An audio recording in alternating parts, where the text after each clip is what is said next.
Colonel James Mitchell had imagined this moment countless times during his 15-month deployment in Afghanistan.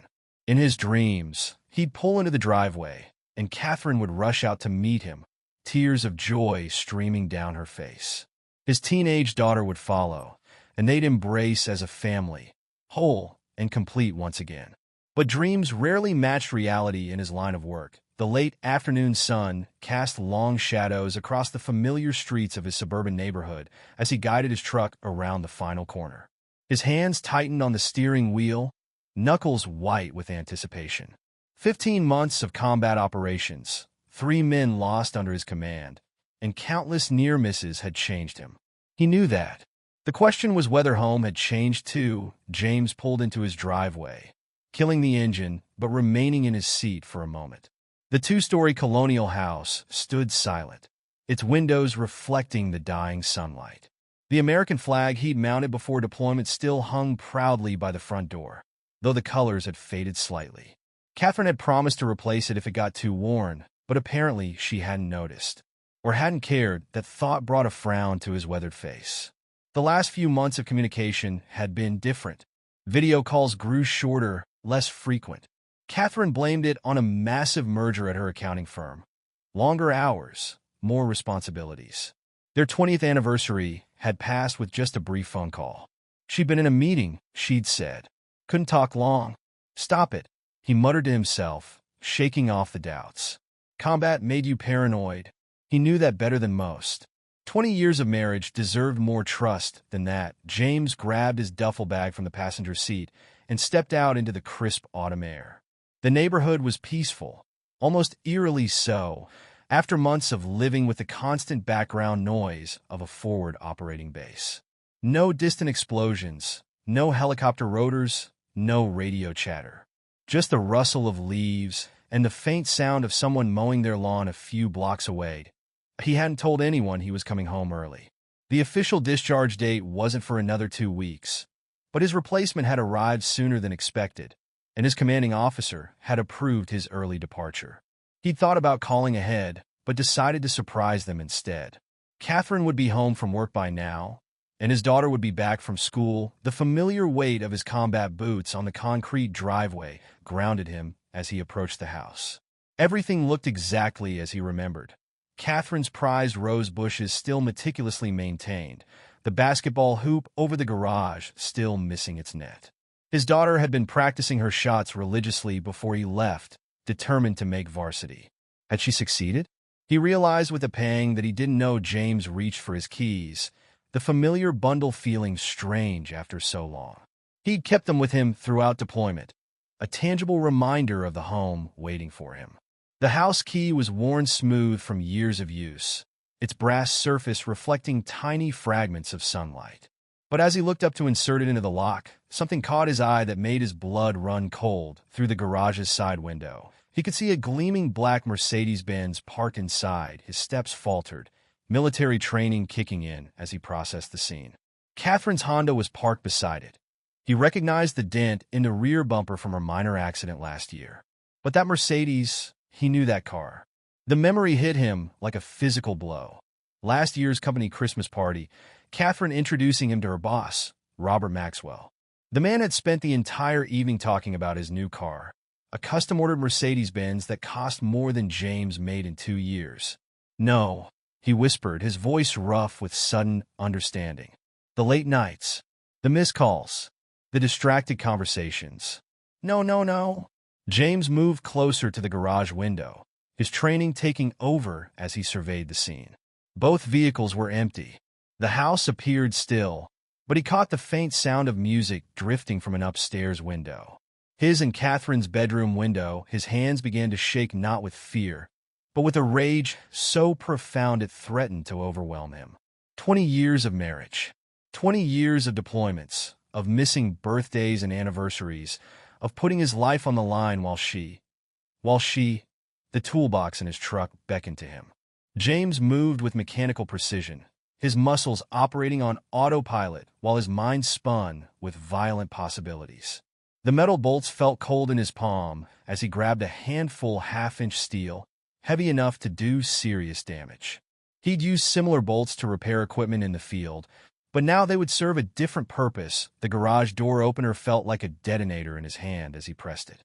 The door rose with agonizing slowness, each inch revealing more of the Mercedes' pristine black paint. James approached it like he would have suspected IED. Careful, calculating, fully aware of the destruction he was about to unleash. The hood release was easy to find. He'd learned about luxury cars during his brief stint as a mechanic before joining the military. The hood opened with a soft click that seemed to echo in the enclosed space. The engine compartment was immaculate German engineering at its finest. James held the first bolt over it, suspended between action and consequence, that a memory flashed through his mind. Robert Maxwell at the Christmas party, one arm draped possessively over the car's hood. "You see, Colonel," he'd said, his voice dripping with condescension, "when you invest in quality, it shows." The same way he'd looked at Catherine throughout the evening. With that proprietary gleam in his eyes, James dropped the first bolt. It struck something deep in the engine with a satisfying ping. Then another, and another. Each one felt like justice, like returning just a fraction of the pain now burning through his chest. He didn't allow himself to smile. This wasn't about pleasure. This was about consequences. The last bolt fell, just as the music upstairs changed to something slower, more intimate. James closed the hood with deliberate gentleness, unwilling to alert them. Not yet. The garage door descended behind him as he moved toward the side entrance, his mind already mapping out his next moves, the gun safe in his study, the magnum within it. The stairs leading up to his bedroom, James inserted his key into the side door, the metallic scrape of tumblers falling into place, sounding like the bolt of a rifle being drawn back. The war he'd left behind in Afghanistan was over, and a new one was about to begin. The side door opened silently into the kitchen. James had always kept the hinges well-oiled, a habit from his first deployment when Catherine complained about them waking their daughter.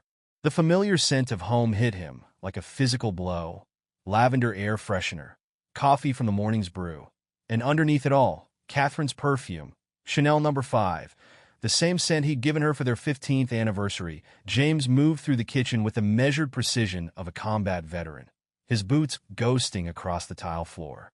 Everything looked exactly as it had during their last video call 3 days ago.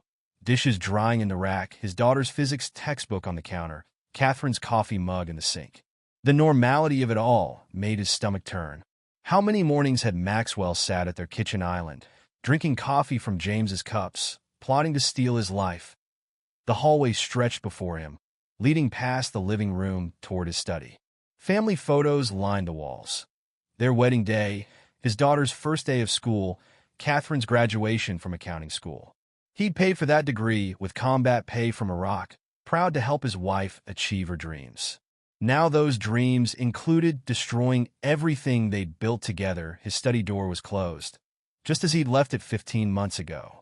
The room had been his sanctuary, a place where he could decompress after difficult missions or work on battalion paperwork. Catherine rarely entered it. She said the military memorabilia made her uncomfortable. Now he wondered if it had been guilt rather than discomfort keeping her away. The key to the study was on his main ring, smaller than the others. The lock turned with a soft click, and James slipped inside, closing the door behind him. The room smelled of leather and gun oil. He taught his daughter proper weapon maintenance before deploying, making her promise to clean his collection monthly. By the spotless condition of the display cases, she kept that promise. His gun safe stood in the corner, a solid piece of American steel that had cost him a month's salary. The combination came automatically. 0-7-1-5, their wedding date.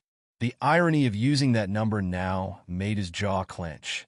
The mechanism released with a heavy thunk, and the door swung open to reveal his private arsenal. The magnum rested in its customized foam cradle, gleaming under the study's soft lighting. James lifted it with reverent familiarity, checking the chamber in action out of habit. His daughter had maintained this weapon too. The barrel was spotless, the action smooth. He bought it after his third deployment, telling Catherine it was for home protection. In 15 years, he'd never imagined using it against a threat from within. The weight of the loaded weapon centered him as years of military training took over. 6 rounds in the cylinder, more than enough. The gun oil's sharp scent filled his nostrils as he verified the sights, muscle memory from countless range sessions guiding his movements. This weapon had been his insurance policy, his guarantee that he could protect his family from any threat. But how do you protect your family when the threat comes from the person you trusted most? James moved back into the hallway, the magnum held low against his thigh, proper room-clearing posture. The sounds from upstairs had grown more distinct. Soft music, occasional laughter, the creak of bed springs that he refused to think about. Each sound was a nail in the coffin of his marriage. Each moment another betrayal to fuel his rage. The stairs lay ahead, 15 steps between him and the destruction of everything he believed in. His military training screamed at him to maintain tactical awareness. But another voice, darker, more primal, urged him to charge up those stairs and unleash 20 years of pent-up violence. His boot touched the first step, and the old wood groaned softly beneath his weight. The sound transported him back to Afghanistan, to midnight raids and compound clearances. But this was no Taliban stronghold. This was his home, and the enemy wasn't some faceless insurgent. It was the woman who'd promised to love him until death did them part. Second step. Third. Each one bringing him closer to a confrontation that would end in blood or broken lives or both. His finger rested beside the trigger guard, not on a proper trigger discipline ingrained by decades of training. Even now, with rage burning through his veins like napalm, those fundamental skills held firm. Fourth step. Fifth. The music changed upstairs, something slower, more intimate. His grip tightened on the magnum's textured handle, knuckles white with controlled fury. The tactical part of his mind cataloged his advantages: surprise, superior position, combat experience. The husband part of his mind cataloged betrayals, missed calls, hollow excuses, fading intimacy. Sixth step. Seventh. Movement in his peripheral vision, a shadow passing through the living room below. James froze, every muscle locked in combat readiness. Another shadow, smaller this time, moving with purpose toward the stairs that a floorboard creaked behind him. "Dad!" The voice stopped him cold. His daughter's voice, thick with emotion but steady as a combat veteran's. James turned slowly, the magnum still held low, and found her standing at the base of the stairs. At 16, she was the spitting image of Catherine at that age, but her eyes were all his. And right now, they held a darkness he recognized from his own reflection. "Don't," she said quietly, her voice carrying the weight of secrets. "Don't go up there. Not yet." "Move aside," James ordered, his voice barely recognizable even to himself. The rage that had driven him up the stairs now warred with his instinct to protect his daughter from what was happening above them. She shook her head, taking another step forward. In the dim hallway light, he could see tears threatening to spill from her eyes, but her jaw was set with determination. "No, you need to listen to me first. I know what's happening up there. I've known for months." The words hit him like physical blows, each one driving the air from his lungs. Months. The magnum trembled in his grip as the implications sank in. His daughter had been carrying this burden alone while he was halfway around the world. "Yes." Her voice cracked slightly, but she steadied it with visible effort. "And I have a plan. A better plan than whatever you're thinking about doing right now. One that will destroy him completely." James's grip tightened on the magnum as another laugh drifted down from upstairs. "You're 16. You don't understand what's happening here. I understand perfectly." She cut him off, her voice hardening to match his own. "I understand that if you go up there right now, you'll end up in prison. And then what happens to me?" Her eyes, so much like his own, bored into him. "I'll be stuck with them. Is that what you want?" The tactical logic of her words penetrated the red haze of his rage. He'd seen too many good soldiers throw their lives away in moments of passion. But this was different. This was his home, his wife. "Let me show you what I've gathered," she pressed, seeing his hesitation. "Please, Dad. 5 minutes. That's all I'm asking. After that, if you still want to go up there..." She left the sentence hanging. Heavy with implication, the gun trembled in his grip as he stared at his daughter. The sounds from upstairs had grown more distinct. Another laugh, the creak of bed springs, the soft murmur of voices. His finger twitched toward the trigger, Dad? Her voice cracked again, real fears seeping through her controlled facade. Please, trust me. Something in her tone reached through the fog of his rage. He looked at her, really looked at her, and saw not just his little girl, but a young woman with steel in her spine and fire in her eyes. She'd been dealing with this alone, carrying this knowledge while he was thousands of miles away, fighting someone else's war while her own world fell apart. 5 minutes, he growled, lowering the gun to his side. Relief flooded her features, but she didn't waste time celebrating the victory. My room. I'll show you everything. James followed her down the hall, each step away from the stairs requiring monumental effort. Her room was exactly as he remembered from their video calls. Pale blue walls covered in band posters, desk cluttered with schoolwork and college brochures. But she went straight to her closet, pushing aside hanging clothes to reveal a laptop connected to an external hard drive. I started documenting everything 3 months ago, she explained, her voice taking on a clinical tone despite the slight tremor in her hands. At first, I thought I was being paranoid. Mom was working late more often, always with him. Then I noticed little things. New jewelry she couldn't explain, secret phone calls, text messages she'd delete right after reading. She opened the laptop, typing rapidly. The screen cast a blue glow across her face, highlighting the dark circles under her eyes that he hadn't noticed before. How many nights had she stayed up, collecting evidence while pretending everything was normal? I installed tracking software on her phone when she was sleeping, she continued, pulling up files with practiced efficiency. Recorded their conversations when they thought I wasn't home. But it's more than just the affair, Dad. They're planning something bigger. James stared at the screen as she opened file after file, dozens of them. Audio recordings, text message logs, photos taken through car windows showing Catherine and Robert at various restaurants and hotels. His daughter had compiled a surveillance dossier that would have impressed his intelligence officers. This is from last week, she said, clicking on an audio file. Catherine's voice filled the room, followed by Robert's deeper tones. They were discussing money, large sums of it, being moved between accounts that shouldn't exist. They're embezzling, his daughter explained, her voice hardening. I've got proof of that too. Bank statements, emails, everything. He's been stealing from the company for months, and Mom's helping him hide it. She pulled up spreadsheets filled with numbers that told a story of systematic theft. They're planning to take the money and run, start a new life somewhere else. James sank in her desk chair, the magnum heavy in his lap. The betrayal he discovered upstairs suddenly seemed shallow compared to the depths his daughter was revealing.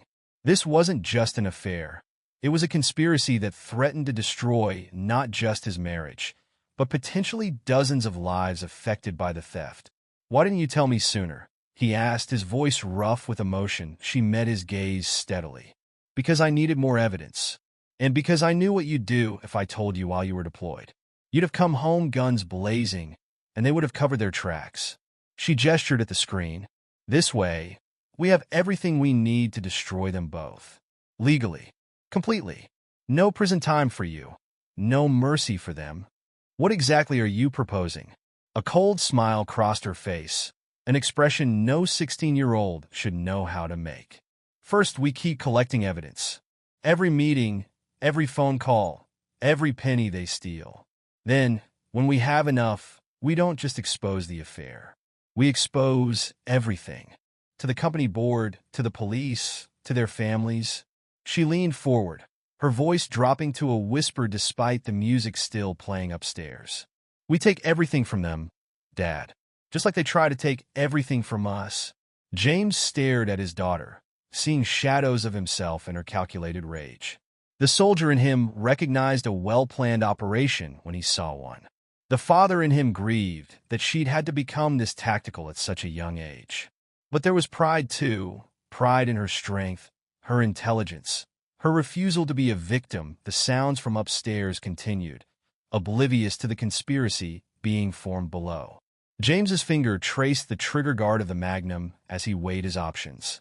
The immediate satisfaction of confrontation versus the total destruction his daughter proposed. How long? He asked finally. A month. Maybe 2. I'm close to accessing their private email accounts. Once I have those. She trailed off as footsteps creaked overhead. They can't know you're home yet. We need them to feel safe, to keep making mistakes. James stood, military training taking over as he assessed the tactical situation. I'll get a hotel room, continue monitoring them, but I want daily reports, and if anything changes, I'll call you immediately, she promised. And Dad, thank you for trusting me.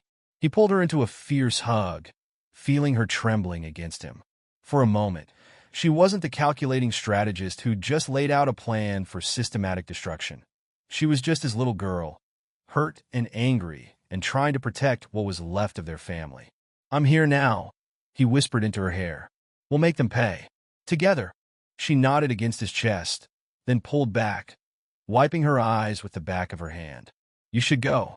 They usually finish around 6, and Mom will be starting dinner soon. James holstered the Magnum, his rage now transformed into something colder, more focused. He looked at his daughter, this warrior he'd somehow raised, and saw the next several weeks stretched out before them like a campaign map. Territory to take, enemies to destroy, a war to be won not with bullets, but with patience and precision. I'm proud of you, he said softly. Not of what you had to do, but of how you handled it. She gave him a sad smile. I learned from the best, Dad. Now go. I'll call you tonight with an update. James slipped out of the house as quietly as he'd entered, the weight of betrayal on his shoulders matched only by the pride in his daughter's strength. As he drove away, he glanced in his rearview mirror at the house that was no longer his home. The Mercedes was still in the garage, its engine compartment now laden with his first act of revenge. But that was just the beginning. The war was about to begin, and this time, he had the perfect ally. The Hampton Inn's bland decor matched James's mood as he spread surveillance photos across the queen-size bed. 3 days had passed since his aborted homecoming, and each image told a story of betrayal that made his jaw clench. His daughter hadn't been exaggerating about her evidence-gathering skills. The hotel room phone rang, breaking his concentration. Their agreed-upon signal. 2 rings, hang up, call back.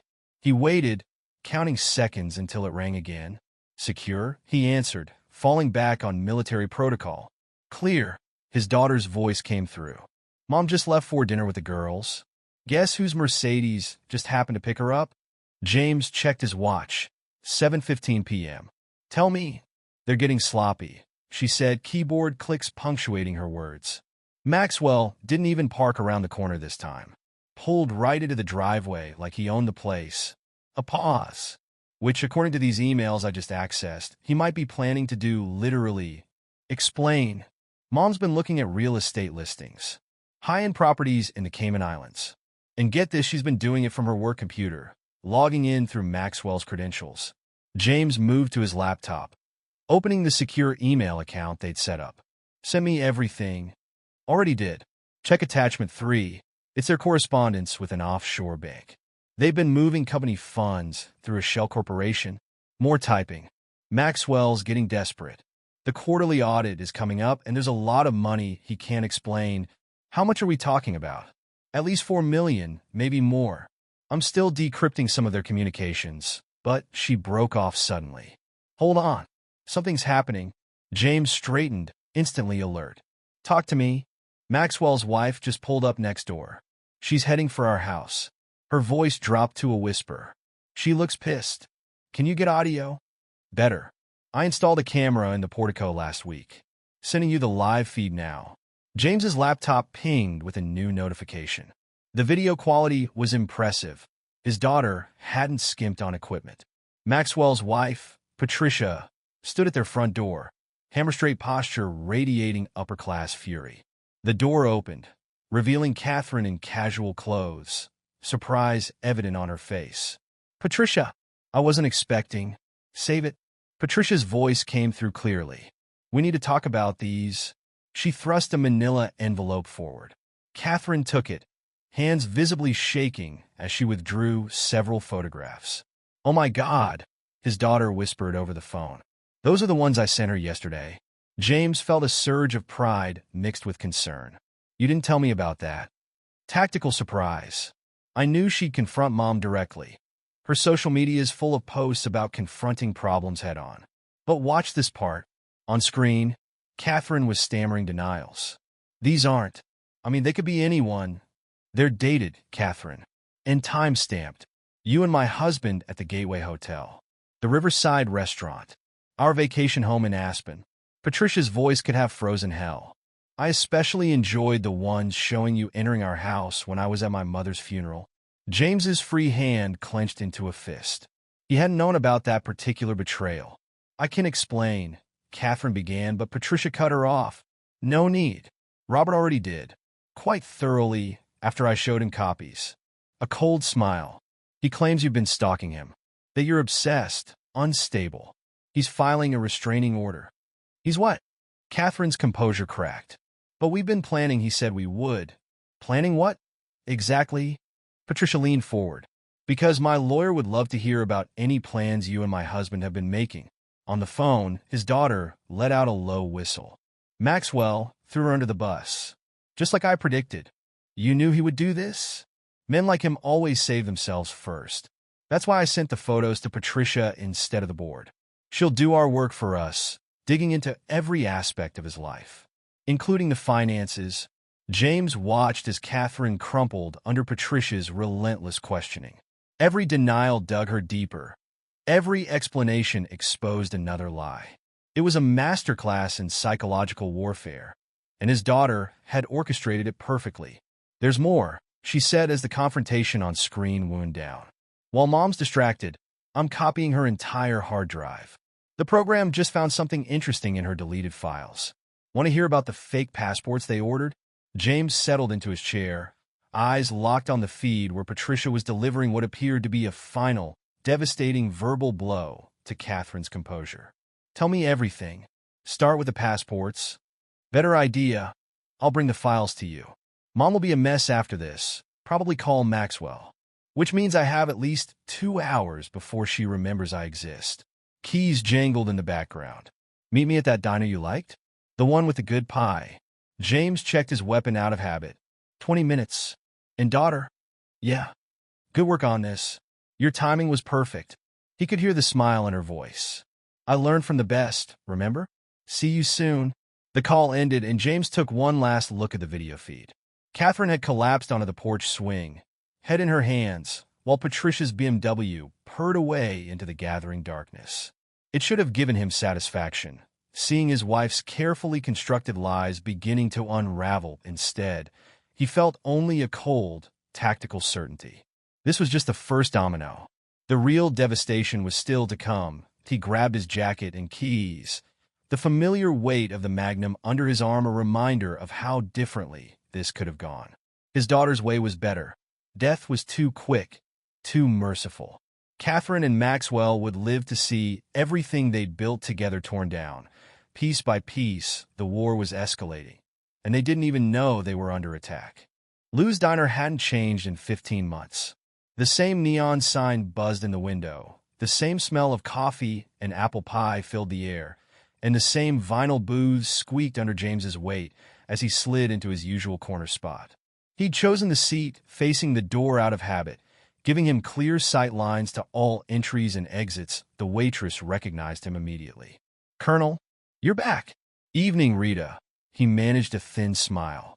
Coffee, black, and a slice of apple pie. She already had her pen ready. 2 slices, he corrected. Expecting company. Rita's eyes twinkled. Your girl coming by? Haven't seen her in here for months. Not since. She trailed off, suddenly uncertain.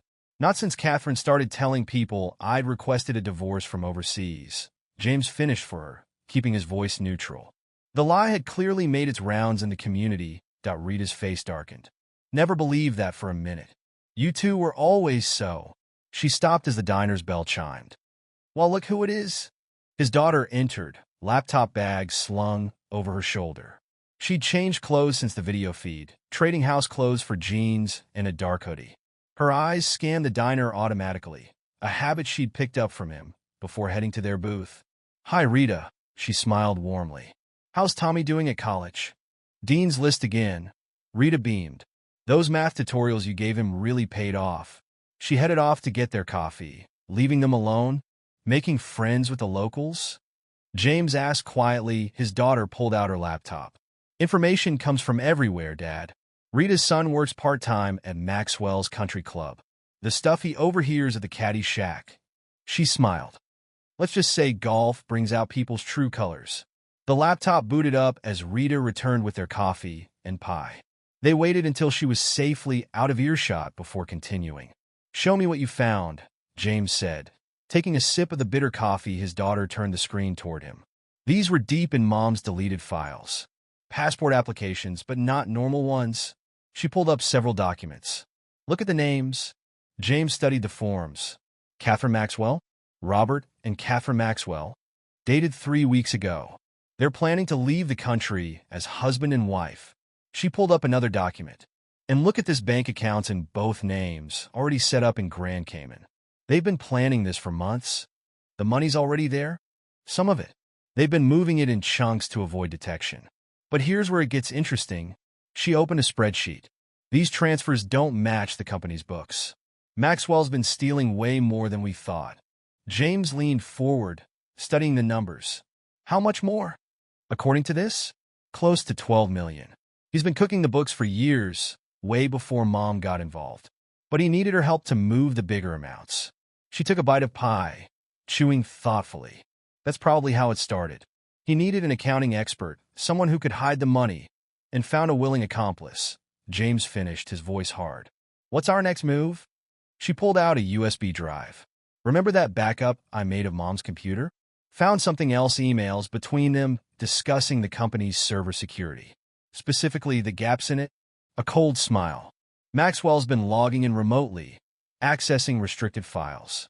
But he's not as tech-savvy as he thinks. Every login leaves a trace. You can track them? Better. I can replicate them. Make it look like he's been accessing accounts he shouldn't. Downloading files above his clearance level. She lowered her voice. The company handles sensitive financial data for some major clients. The kind of clients who get really upset about security breaches. James watched his daughter with a mixture of pride and concern. She developed skills that would impress his military intelligence officers. But the cost to her innocence troubled him. You're sure this can't be traced back to you? Positive. I'm bouncing everything through Maxwell's own credentials. As far as the system knows, he's just getting sloppy with his late-night logins. She took another bite of pie. Besides, after Patricia's visit tonight, security will already be looking at him sideways. Speaking of Patricia, James set his coffee down. That was a risk, sending her those photos. A calculated one. Maxwell's predictable. He always sacrifices others to save himself. By throwing Mom under the bus, he's just proved to Patricia that the photos are real. She grinned. And guess who sits on the company's audit committee? James raised an eyebrow. Patricia, chair of the committee, has been for 3 years. Mom didn't know that Maxwell kept their work lives separate. But now, she closed the laptop. Now Patricia's going to tear through every financial document with a fine-toothed comb. And she has the authority to do it. You've thought of everything, haven't you? Her expression sobered. Almost everything. There's one wild card we need to discuss. She pulled out her phone, showing him a text message. Mom's trying to reach you. Wants to explain before you hear things from other people. James felt his jaw clench. She knows I'm back? Not yet. This is preemptive damage control. After Patricia's visit, she's scared. Probably thinks the photos will get around town. She studied him carefully. What do you want to do? James stared at his empty coffee cup, considering their options. Can you get into her phone? Read her messages with Maxwell? Already done. He's barely responding to her. Told her to stop contacting him until things cool down. She scoffed. He's trying to create distance, make her look like the aggressor. Classic abuser tactic. And the passports? Still in process. Takes time to create that kind of documentation, even through illegal channels. She hesitated. Dad, when the time comes, what exactly are we going to do with all this evidence? James looked at his daughter, really looked at her. Behind the tactical brilliance and cold calculation, he could still see the little girl who used to run to him for protection. Now she was protecting him, in her own way. We're going to destroy them, he said quietly. Not just their reputations or their freedom. Everything. The money, the relationships, the backup plans. By the time we're done, they won't have a single refuge left. She nodded slowly. And Mom, when she tries to contact you, let her stew for now. The more desperate she gets, the more mistakes she'll make. He reached across the table, squeezing her hand. You've done good work, but I need you to be careful. These people are cornered animals now. They're going to get dangerous. I know. That's why I installed new locks on my bedroom door. And she reached into her bag, pulling out a small canister. Bought this today, just in case. James recognized the pepper spray immediately. Another piece of innocence lost. Show me how you hold it, he said, shifting into instructor mode. If she needed to be prepared, he'd make damn sure she was prepared right. They spent the next hour going over basic self-defense, speaking in low voices as the diner emptied out. James taught her the same techniques he'd taught his soldiers. How to be aware of surroundings, how to identify threats, how to escape bad situations. She absorbed it all with the same intensity she brought to her surveillance work. Finally, as Rita was stacking chairs on tables, they gathered their things to leave. Out in the parking lot, his daughter hesitated by her car. Dad, thanks for trusting me with all this. I know it's not how you wanted to handle things. James pulled her into a tight hug. You've made me proud, not of what you had to do, but how well you've done it. He pulled back, looking her in the eye. But remember, you're still my daughter first, operative second. If anything feels wrong, you call me immediately. Clear? Crystal. She managed a small smile. I'll send you the server access data tonight. Watch your secure email. As she drove away, James watched until her taillights disappeared around the corner. Then he pulled out his phone, looking at Catherine's message again. 3 attempts to contact him in the past hour, that he deleted them all without reading them. Let her worry. Let her fear. Let her wonder when and how her carefully constructed world would come crashing down. The time for confrontation would come. But first, they had to spring the trap point. 1 week after the diner meeting, James sat in his hotel room, watching multiple laptop screens, each displaying a different feed. His daughter's surveillance network had grown impressive. The main screen showed Maxwell's office, where the man himself was having what appeared to be a heated phone conversation. His daughter's voice came through his earpiece. You getting this? Crystal clear, James replied, adjusting the volume. What triggered him? Patricia just called an emergency board meeting. Apparently, she's found some concerning irregularities in the quarterly audit. He could hear the satisfaction in her voice. Maxwell's trying to reach Mom, but she's not answering. Where is she? Having a breakdown in her office. Here, let me switch your feed. The screen changed to show Catherine's office. She sat at her desk, makeup smeared from crying, staring at her phone. Papers were scattered everywhere, and her computer screen showed multiple email warnings about unauthorized access attempts. The IT department locked her out an hour ago, his daughter explained. Standard procedure when they suspect account compromise. But with her credentials flagged, they're going to start looking at every file she's touched in the last year. How many offshore transfers will that expose? All of them. I made sure the audit trail was crystal clear. A pause. Oh, this is good. Maxwell's secretary just walked in with security. They're escorting him out of the building. James switched feeds to watch Maxwell's walk of shame. The man's usual confident stride was gone, replaced by barely controlled panic. Security flanked him closely as employees peeked out of their offices to watch.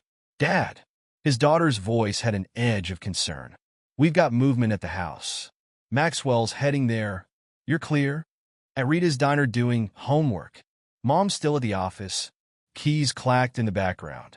But Maxwell looks unstable. Should I call the police? James was already moving, checking his Magnum. No, I'll handle this. Keep monitoring and record everything. Be careful, she warned. He's been drinking. I can see the bottles in his car. Even better, James headed for his truck. A drunk man makes mistakes. Keep your channel open. The drive to his house took 12 minutes. He parked a block away, approaching on foot just as Maxwell's Mercedes pulled up. The man stumbled out, his expensive suit wrinkled, his face flushed with alcohol and rage. Catherine! Maxwell shouted, pounding on the front door. I know you did this. You and your little bitch of a daughter. James felt his trigger finger twitch, but held position. Evidence first. Revenge second. You ruined everything. Maxwell continued to shout, pulling out his phone. Pick up, damn you. You think you can destroy me? I'll show you destruction. James's earpiece crackled. Dad, he's forwarding emails to himself. Looks like, oh shit. Talk to me.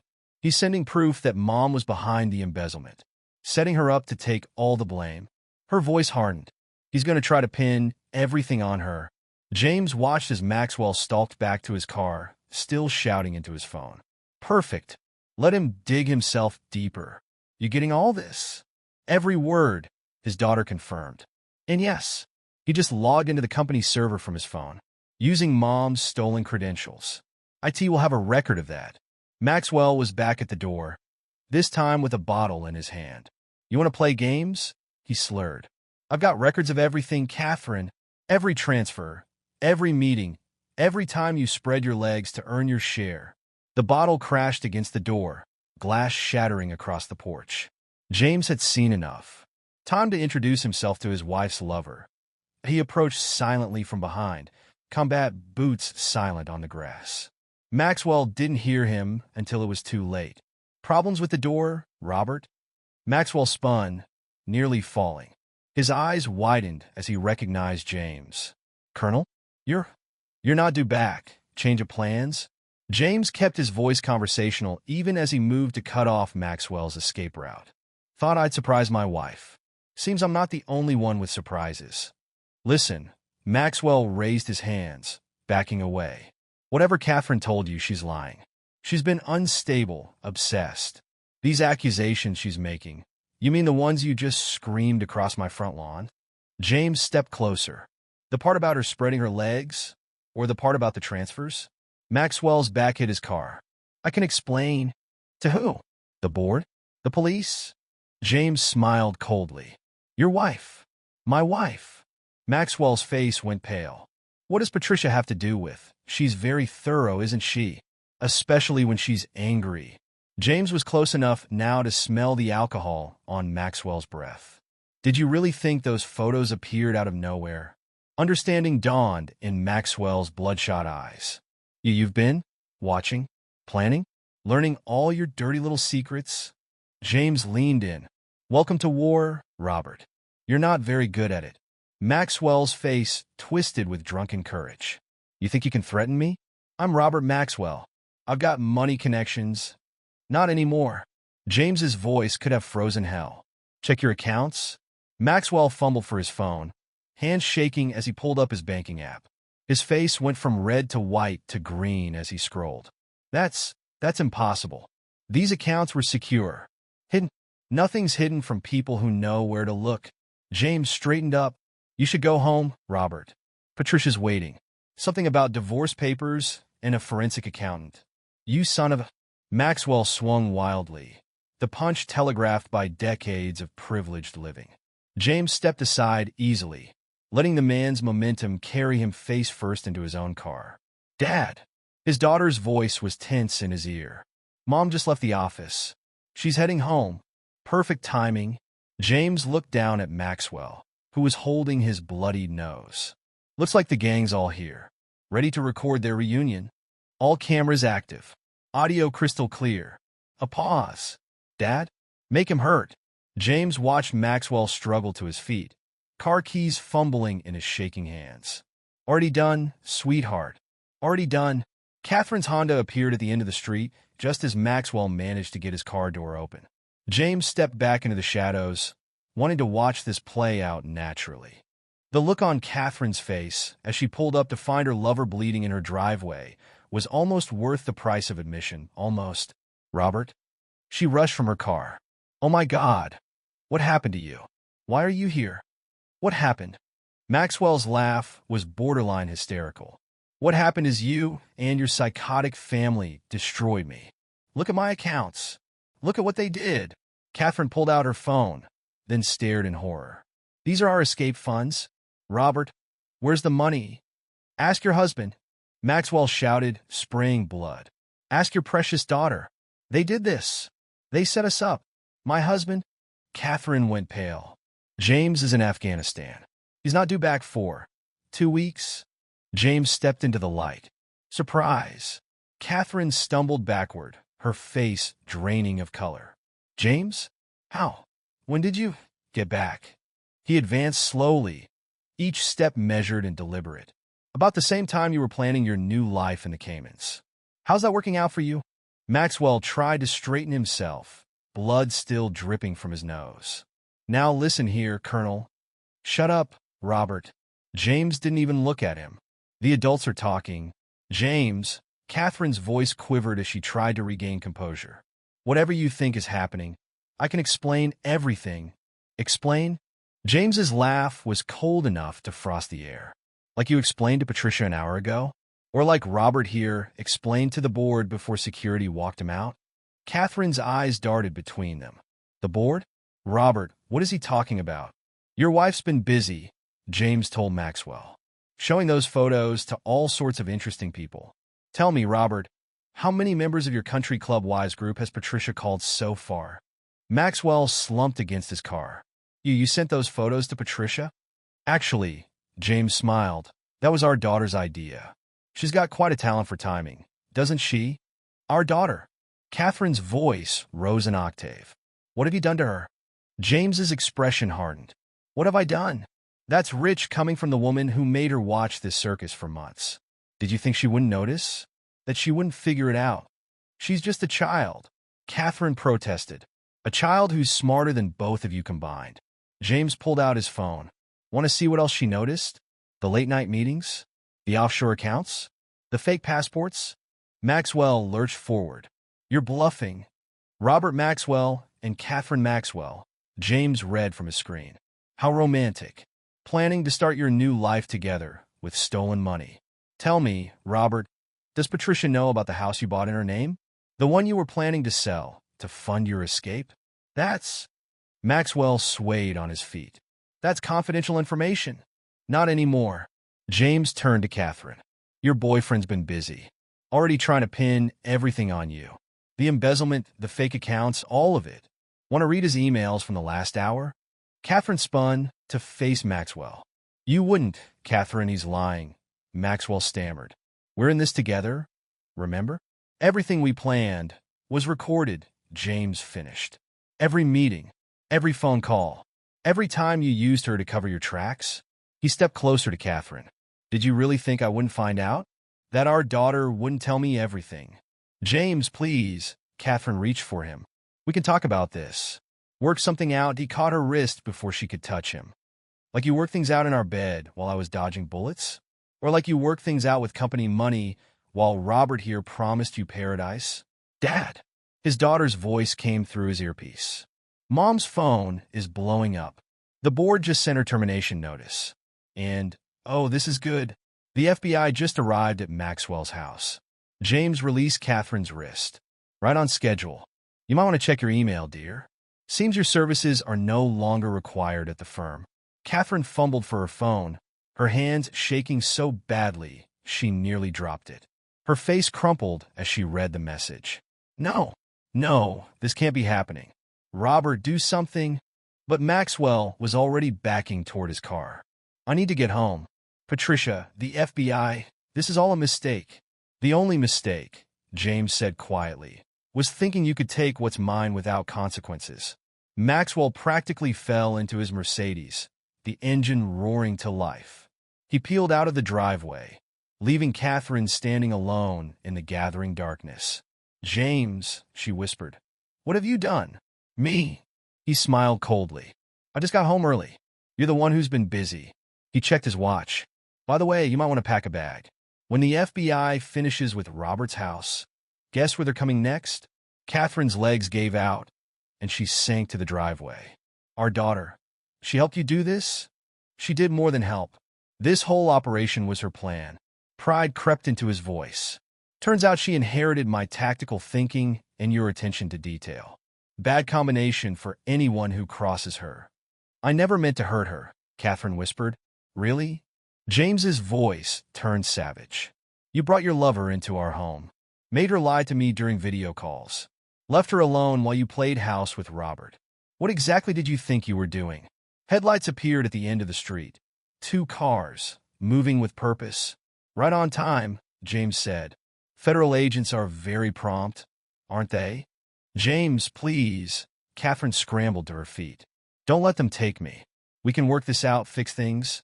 Fix things? He stepped back as the FBI vehicles pulled up. Like you fixed the company books?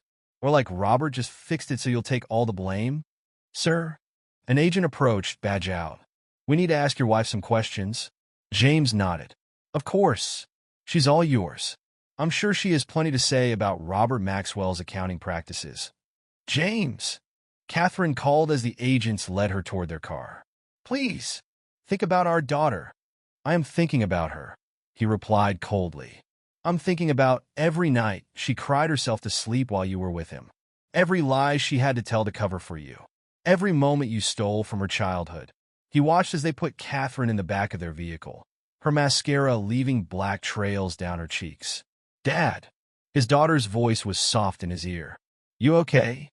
James waited until the FBI cars disappeared around the corner before responding. You got everything recorded? Full audio and video. Uploaded to secure servers.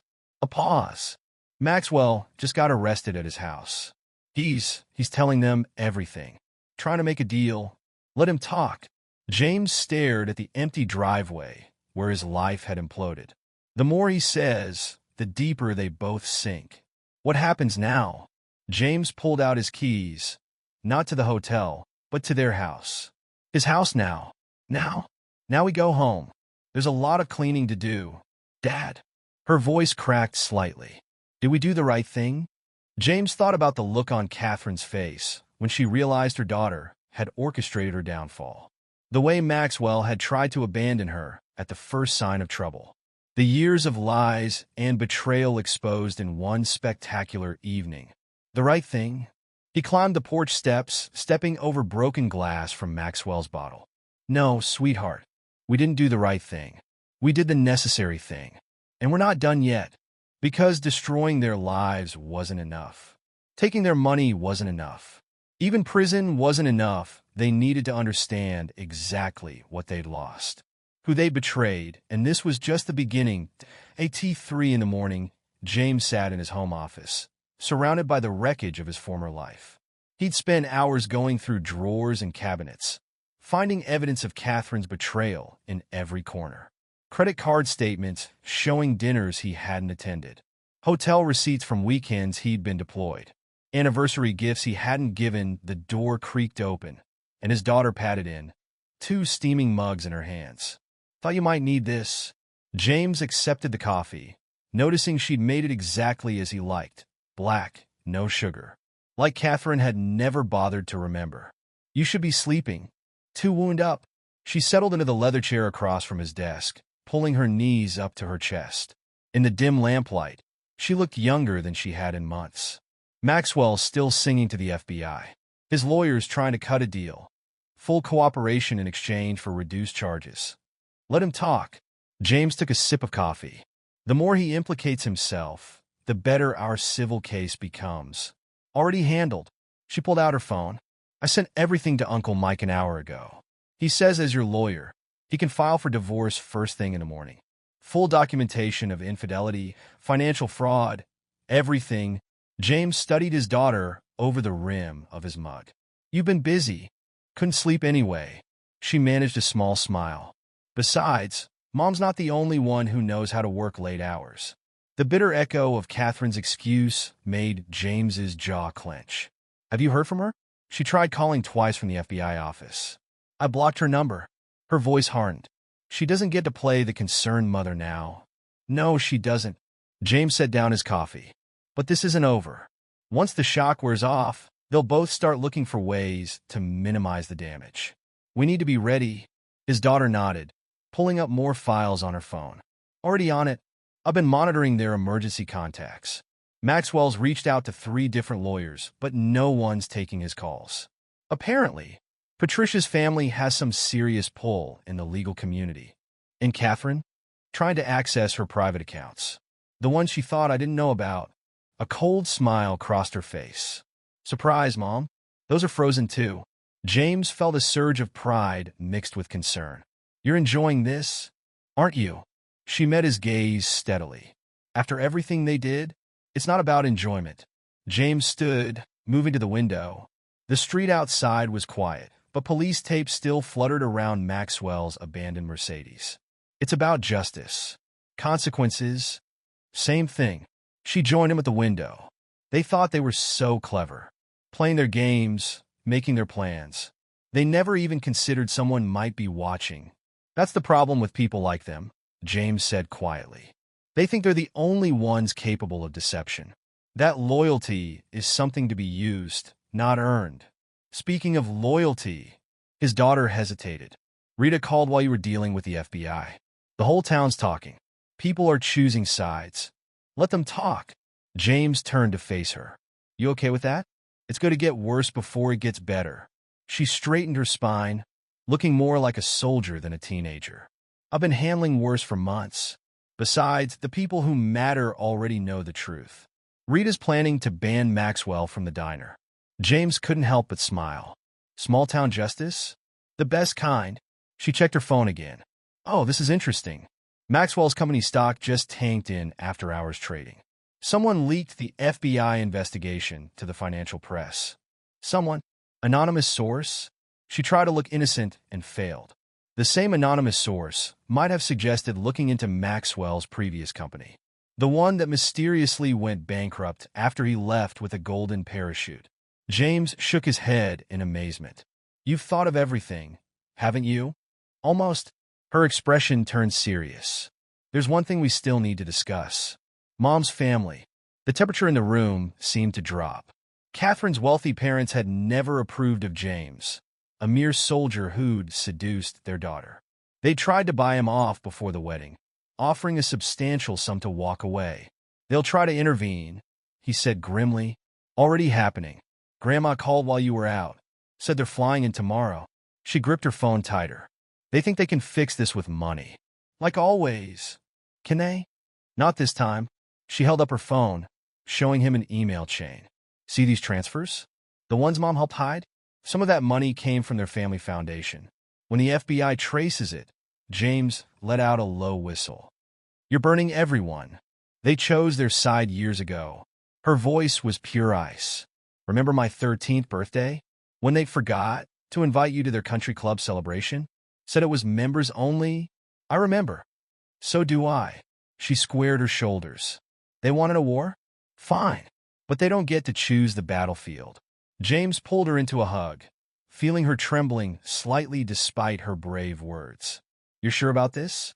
Once we start down this road, I'm sure. She pulled back, wiping her eyes. Besides, it's too late to stop now. The evidence is already in play. As if on cue, her phone buzzed with a news alert. The story was breaking across financial networks. Respected businessman Robert Maxwell arrested on suspicion of massive fraud. His accomplice, trusted accountant Catherine Mitchell, in FBI custody. Anonymous sources suggesting connections to broader financial misconduct. Dad. His daughter's voice was smaller now, more uncertain. When this is all over, what then? James looked around his office at the military honors on the walls, the family photos he'd have to take down, the life he'd have to rebuild. But beside him stood the one thing that mattered, the one piece of his family worth saving. Then we start over, he said firmly. New house, new town if you want. Anywhere you'd like to go to college. I was thinking about Annapolis, she said quietly. Following your footsteps. Pride and pain mixed in his chest. His daughter had learned warfare at too young an age, but she'd chosen to channel it into service rather than bitterness. First, he said, we finish this. Your grandparents arrive tomorrow. She nodded, steel returning to her spine. First flight in. They'll probably head straight to their lawyers. Good. James turned back to his desk, where Catherine's credit card statements lay spread like evidence of a crime, which he supposed they were. Let's give them something to discuss with their legal team, because this wasn't just about Catherine and Maxwell anymore. This was about every person who'd enabled them, every silent partner in their betrayal. By the time he and his daughter were done, there wouldn't be a single refuge left for any of them. The war was expanding, and they were just getting started. The sunrise painted James's kitchen in shades of amber as he reviewed the morning's headlines on his laptop. His daughter had been busy overnight. The story of Maxwell's arrest was everywhere, each outlet adding new layers of scandal to the mix. Federal investigators probe multi-million-dollar fraud scheme. Prominent CEO and senior accountant arrested in massive financial conspiracy. Maxwell Industries stock plummets amid leadership crisis. His phone buzzed a text from Uncle Mike, their lawyer. Court opens in an hour. Divorce papers ready. Want to throw the first punch? Before James could respond, the front door's security system chimed. His daughter's voice came through his earpiece. Right on schedule. Grandma and Grandpa just pulled up in their Bentley. James checked the security feed. Catherine's parents, Richard and Elizabeth Porter, stood on his porch looking like they'd stepped out of a country club brochure. Richard's golf tan contrasted sharply with his pale linen suit, while Elizabeth's pearls gleamed in the morning light. Security cameras running? James asked. All feeds active and recording, his daughter confirmed. Want me to come home? Stay at Rita's. This conversation isn't for you. Dad, that's an order, soldier. He heard her sigh. Fine, but I'm watching everything. If they try anything, they're lawyers and golf players, sweetheart. I think I can handle them. The doorbell rang, its chime somehow managing to sound imperious. James took his time walking to the door, letting them stew in the morning heat. When he finally opened it, Elizabeth was already speaking. James, this ridiculous situation has gone far enough. We need to. She stopped short, taking in his expression. Why are you smiling? Because I've been waiting 5 years to do this. He stepped back, gesturing to the living room. Please come in. Tell me all about how you're going to fix things. Again, Richard puffed up like an angry rooster.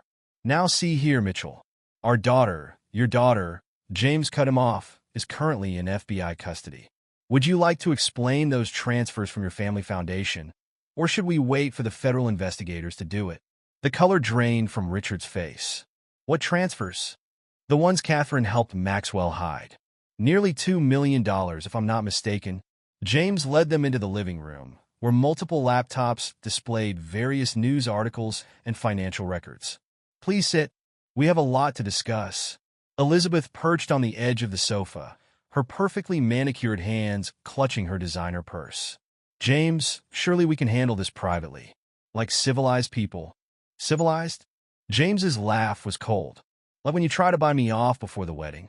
Or when you convince Catherine to set up those secret accounts, just in case her soldier husband didn't come home. How did you? Richard stopped himself, but not quickly enough. Know about that? The same way I know about everything else. James settled into his armchair, enjoying their discomfort. Your daughter wasn't as careful with her records as she thought. Neither were you. What exactly do you want? Richard demanded. Want? I don't want anything from you. I'm just making sure you understand the situation. James pulled up a document on his laptop. Your foundation is already under investigation. The FBI is very interested in how charity money ended up in Maxwell's personal accounts. Elizabeth's composure cracked. We had nothing to do with that. Catherine handled all the transfers. She said it was for a new corporate philanthropy program. And you didn't bother to verify that? Interesting. James made a show of taking notes. I'm sure the IRS will find that fascinating. Now you listen here. Richard stood, jabbing a finger at James. We can still contain this.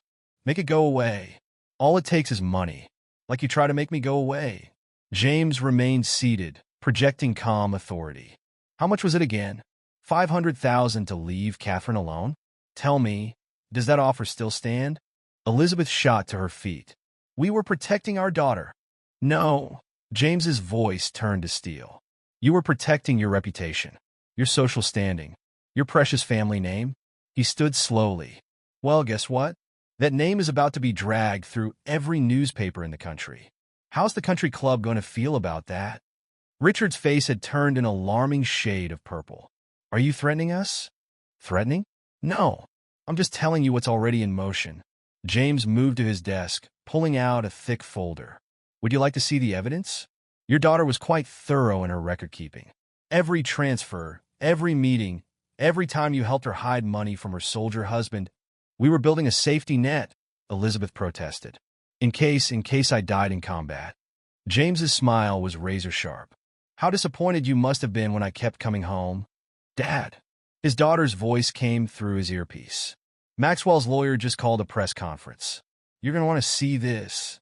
James turned on the television, finding the news channel already covering the scene.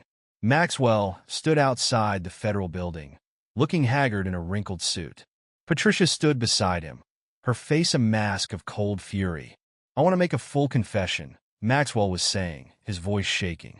I betrayed everyone, my wife, my company, my employees. But I wasn't alone. He swallowed hard. Catherine Mitchell wasn't just my accomplice. She was the architect of this entire scheme. Elizabeth gasped. Richard cursed under his breath. She approached me 3 years ago, Maxwell continued, with a plan to embezzle company funds. She had everything worked out. The hidden accounts, the fake documentation, even ways to disguise charitable donations as legitimate business expenses. He looked directly into the camera. I'm deeply ashamed of my role in this crime, and I'm cooperating fully with investigators. He's lying. Elizabeth shrieked. Catherine would never. Oh, but she did. James muted the television. Your daughter learned from the best, didn't she? All those lessons about protecting yourself, keeping secrets, using people's trust against them. He turned to face them fully. Tell me, did you teach her how to fake phone logs too? Or did she figure that out on her own? Richard's bluster finally failed him. He sank onto the sofa, suddenly looking every one of his 70 years. What do you want from us? I already told you I don't want anything. This isn't a negotiation. James walked to the door, opening it. This is me telling you that your daughter is going to prison. Your foundation is going to be investigated. Your reputation is going to be destroyed. He smiled coldly. And there's nothing your money can do to stop it. Our granddaughter, Elizabeth, tried one last time. Think about her future. I am thinking about her future. That's why I'm making sure she never has to deal with manipulators like you again. James's voice hardened. Now get out of my house. Your lawyers can contact Uncle Mike about the foundation investigation. As they slunk toward their Bentley, James watched them through narrowed eyes. 20 years of condescension, of subtle digs, and not-so-subtle attempts to undermine his marriage. All of it exposed as the hollow posturing of people who thought money could solve any problem. How'd it go? His daughter asked in his ear. Exactly as expected. You get everything, full audio and video. Plus some interesting reactions when Maxwell threw Mom under the bus. She paused. Dad, there's something else you should see. Mom's asking to talk to you. James watched the Bentley disappear around the corner. No. She's saying she'll tell the whole truth. About everything. Too late. James closed the door firmly. The truth is already out there. She just wasn't smart enough to control it. Because the war wasn't just about exposing their crimes. It was about destroying the carefully constructed lies they'd built their lives around. And they were just getting started. The Federal Detention Center's interview room reminded James of interrogation rooms he'd seen in Afghanistan. Same stark walls. Same fluorescent lighting, same feeling of trapped desperation. Catherine sat across the metal table, her designer outfit replaced by a plain jumpsuit, her carefully maintained appearance showing the strain of 3 days in custody. You came, she said softly, hands folded on the table. The handcuffs gleamed under the harsh lighting. Figured I owed you one last conversation. James remained standing, unwilling to give her the comfort of eye level. Make it count. How is she? Catherine's voice cracked slightly. Our daughter? You lost the right to ask about her the moment you chose him. James's voice could have frozen the room. But since you asked, she's fine. Already applying to colleges. Annapolis is her top choice. Catherine flinched. The military? James, you can't let her. Let her. He leaned forward, hands flat on the table. Like you let her carry your secrets? Let her cover for your lies? Let her watch her family fall apart while you played house with Robert. I never meant to hurt her. Tears welled in Catherine's eyes. You have to believe that. Have to? James straightened up, laughing coldly. I don't have to believe anything you say. Neither does the FBI. By the way, how's that going? I hear Robert's been very chatty with the prosecutors. The mention of Maxwell made Catherine's face harden. He's lying about everything. Trying to save himself, by destroying me. Funny how that works, isn't it? James pulled out his phone, showing her the morning's headlines. Career CEO claims accountant masterminded multi-million-dollar fraud. He smiled without warmth. Sound familiar? I can prove he's lying. Catherine leaned forward urgently. I kept records of everything. Hidden accounts, real estate deals, all of it. If you help me access my private files, you mean these files? James held up a USB drive. The ones our daughter found months ago? The ones the FBI already has. Catherine's face went pale. She knew? She knew everything. Every meeting, every phone call, every time you slipped away to be with him. James's voice turned to ice. While I was dodging bullets, our 16-year-old daughter was gathering evidence against her own mother. James, please. Catherine reached across the table, but he stepped back. We can fix this. I'll tell them everything. About Robert, about my parents, about all of it. Fix this? James's laugh was bitter. Like you fixed the company books? Or like you fixed our marriage by sleeping with your boss? I'll sign whatever you want, she pressed on desperately. The house, the accounts, full custody, it's all yours. Just help me show them Robert was behind everything. James studied her for a long moment. Even now, trapped and exposed, she was still trying to manipulate the situation. Still trying to find an angle, a way out. You still don't get it, do you? He shook his head. This isn't about deals or arrangements. This is about consequences. What do you want from me? Tears streaked her makeup. An apology? Fine, I'm sorry. I'm sorry for everything. Sorry you did it, or sorry you got caught. James pulled out another document. Divorce papers. Because from where I'm standing, the only thing you regret is losing control of the situation. Catherine stared at the papers. You're really going through with this? Already done. My lawyer filed first thing this morning. He slid them across the table. Full divorce, citing infidelity and criminal conduct. No alimony, no shared custody, no chance of reconciliation. You can't just throw away 20 years. You threw them away. James's voice cracked like a whip. Every time you met him, every lie you told, every moment you made our daughter cover for you. He leaned in close. You want to know the best part? She suggested Annapolis herself. Said she wanted to understand honor and loyalty. Things her mother never taught her. Catherine's composure finally broke. Sobs racked her body as she slumped over the papers. I loved you. I swear I did. Maybe. James straightened up. But you loved his money more. His status, his lifestyle, his promises. He moved to the door. Goodbye, Catherine. Enjoy federal prison. Wait. She called after him. What about my parents? The foundation? James paused at the door. You mean the foundation that helped launder Maxwell's stolen money? The one our daughter found records of? He smiled coldly.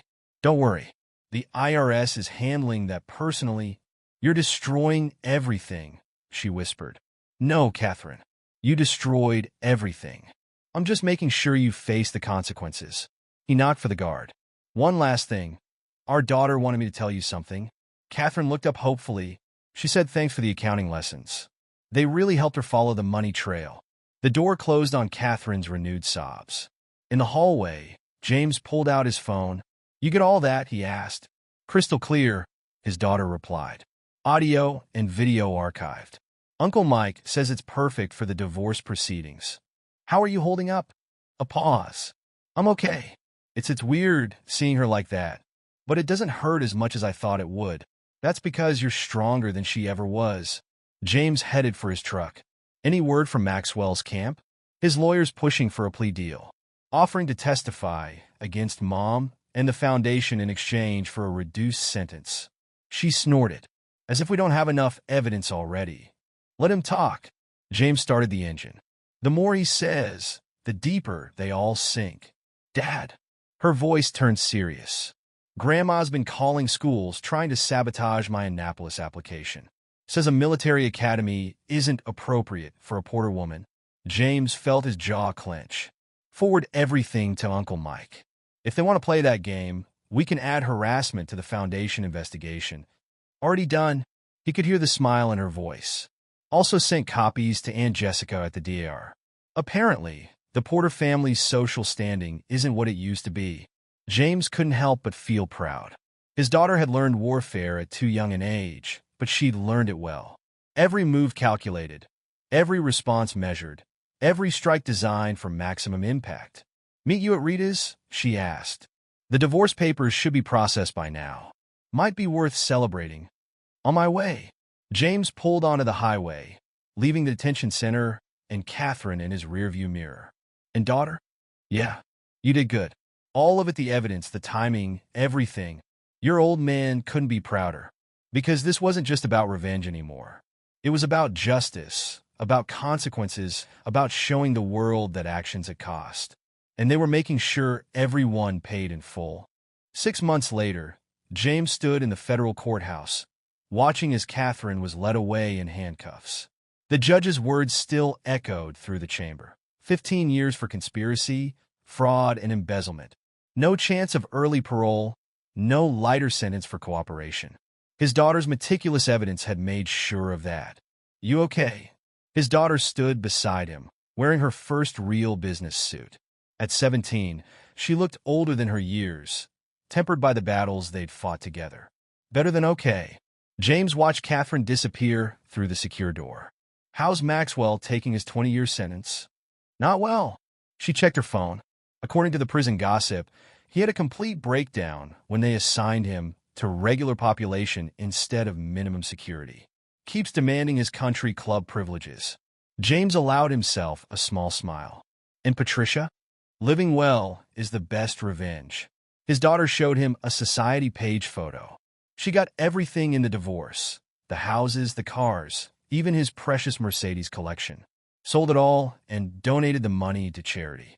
Real charity, not the foundation's kind. They walked out of the courthouse together, into the bright autumn sunshine. News cameras waited on the steps, but they'd gotten used to those. The story had been too big to ignore prominent CEO and senior accountant brought down by military husband and teenage daughter. The press loved the David versus Goliath angle. "Mr. Mitchell," a reporter rushed forward. "Any comment on your ex-wife's sentence?" James kept walking, his daughter close beside him.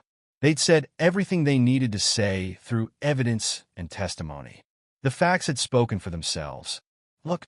His daughter nodded toward a familiar Bentley parked across the street. Richard and Elizabeth Porter sat inside, watching the courthouse exit. Last desperate attempt to salvage their reputation. James asked, "Too late for that." She pulled up another news article on her phone. IRS finished their investigation of the foundation yesterday. Tax fraud, misappropriation of charitable funds, illegal transfers. They're facing charges of their own now. The Bentley pulled away from the curb, carrying Catherine's parents and their shattered dreams of social standing with it. James watched them go, feeling nothing but a cold satisfaction. "Rita's for lunch?" he suggested. "We should celebrate." "Can't." His daughter's smile was bright enough to light up the street.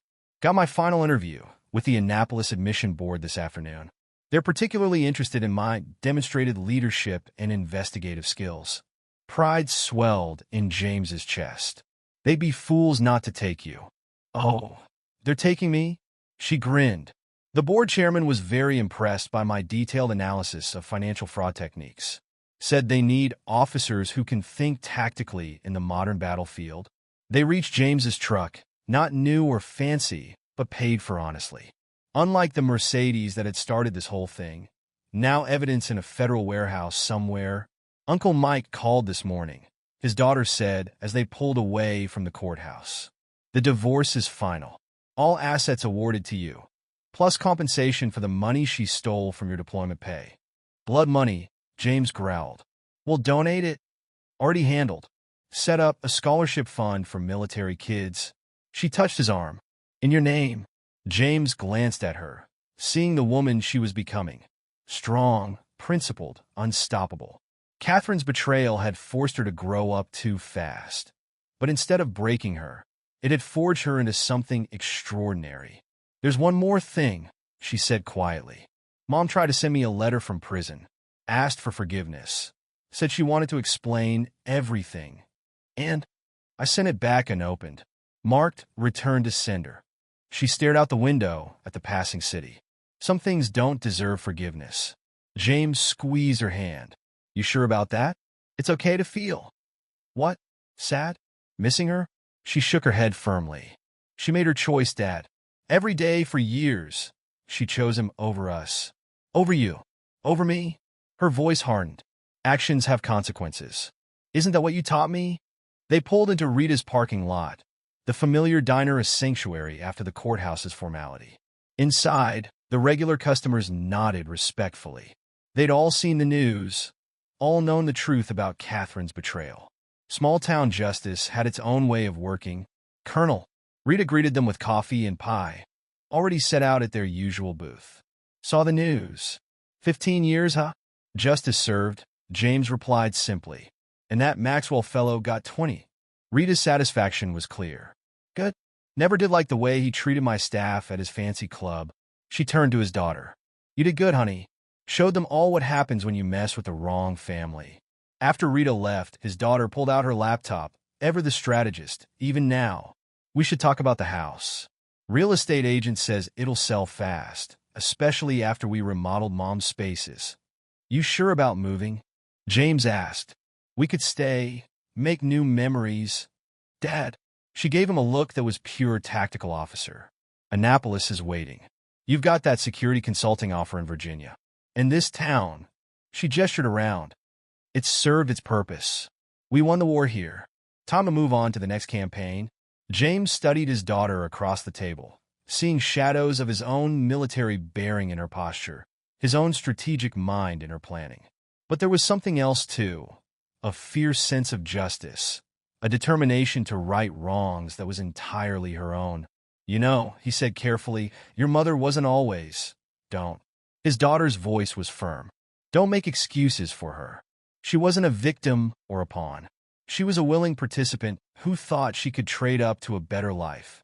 She met his gaze steadily, and she lost everything because of it. James nodded, accepting her judgment. She'd earned the right to it. After all, while he was fighting overseas, she'd fought her own war at home, armed with nothing but truth and determination. So, he said, changing the subject. Virginia? Fresh start. She pulled up a map on her laptop. Good schools, strong community, no country clubs in sight. A small smile, and plenty of opportunities for a retired colonel and his future naval officer daughter. Future naval intelligence officer, James corrected, noting the gleam in her eye. Let's be honest about where those skills of yours are headed. She laughed a real laugh, free from the tension of the past months. Well, I did learn from the best. Strategy, tactics, intelligence gathering. She raised her coffee cup. To new beginnings. James clinked his cup against hers. To justice served. Because in the end, that's what it had been about. Not just revenge, but justice. Not just punishment, but consequences. They'd taken on the powerful and corrupt, armed with nothing but truth and determination. And they'd won. Catherine would serve her time. Maxwell would rot in prison. The Porters would face their own justice. And James and his daughter would move forward, stronger for the battles they'd fought together. The war was over. They had emerged victorious, and their future stretched out before them, bright with possibility. Aaron Carter's fingers flew across the keyboard, his eyes darting between multiple monitors as he put the finishing touches on his latest project proposal. The office around him hummed with activity, but he remained laser-focused on his work. As project manager, he took pride in his meticulous attention to detail and ability to juggle complex tasks. Glancing at his watch, Aaron realized it was past 7 p.m. He'd lost track of time again. With a sigh, he saved his work and began shutting down his computer. The day had flown by in a blur of meetings and deadlines.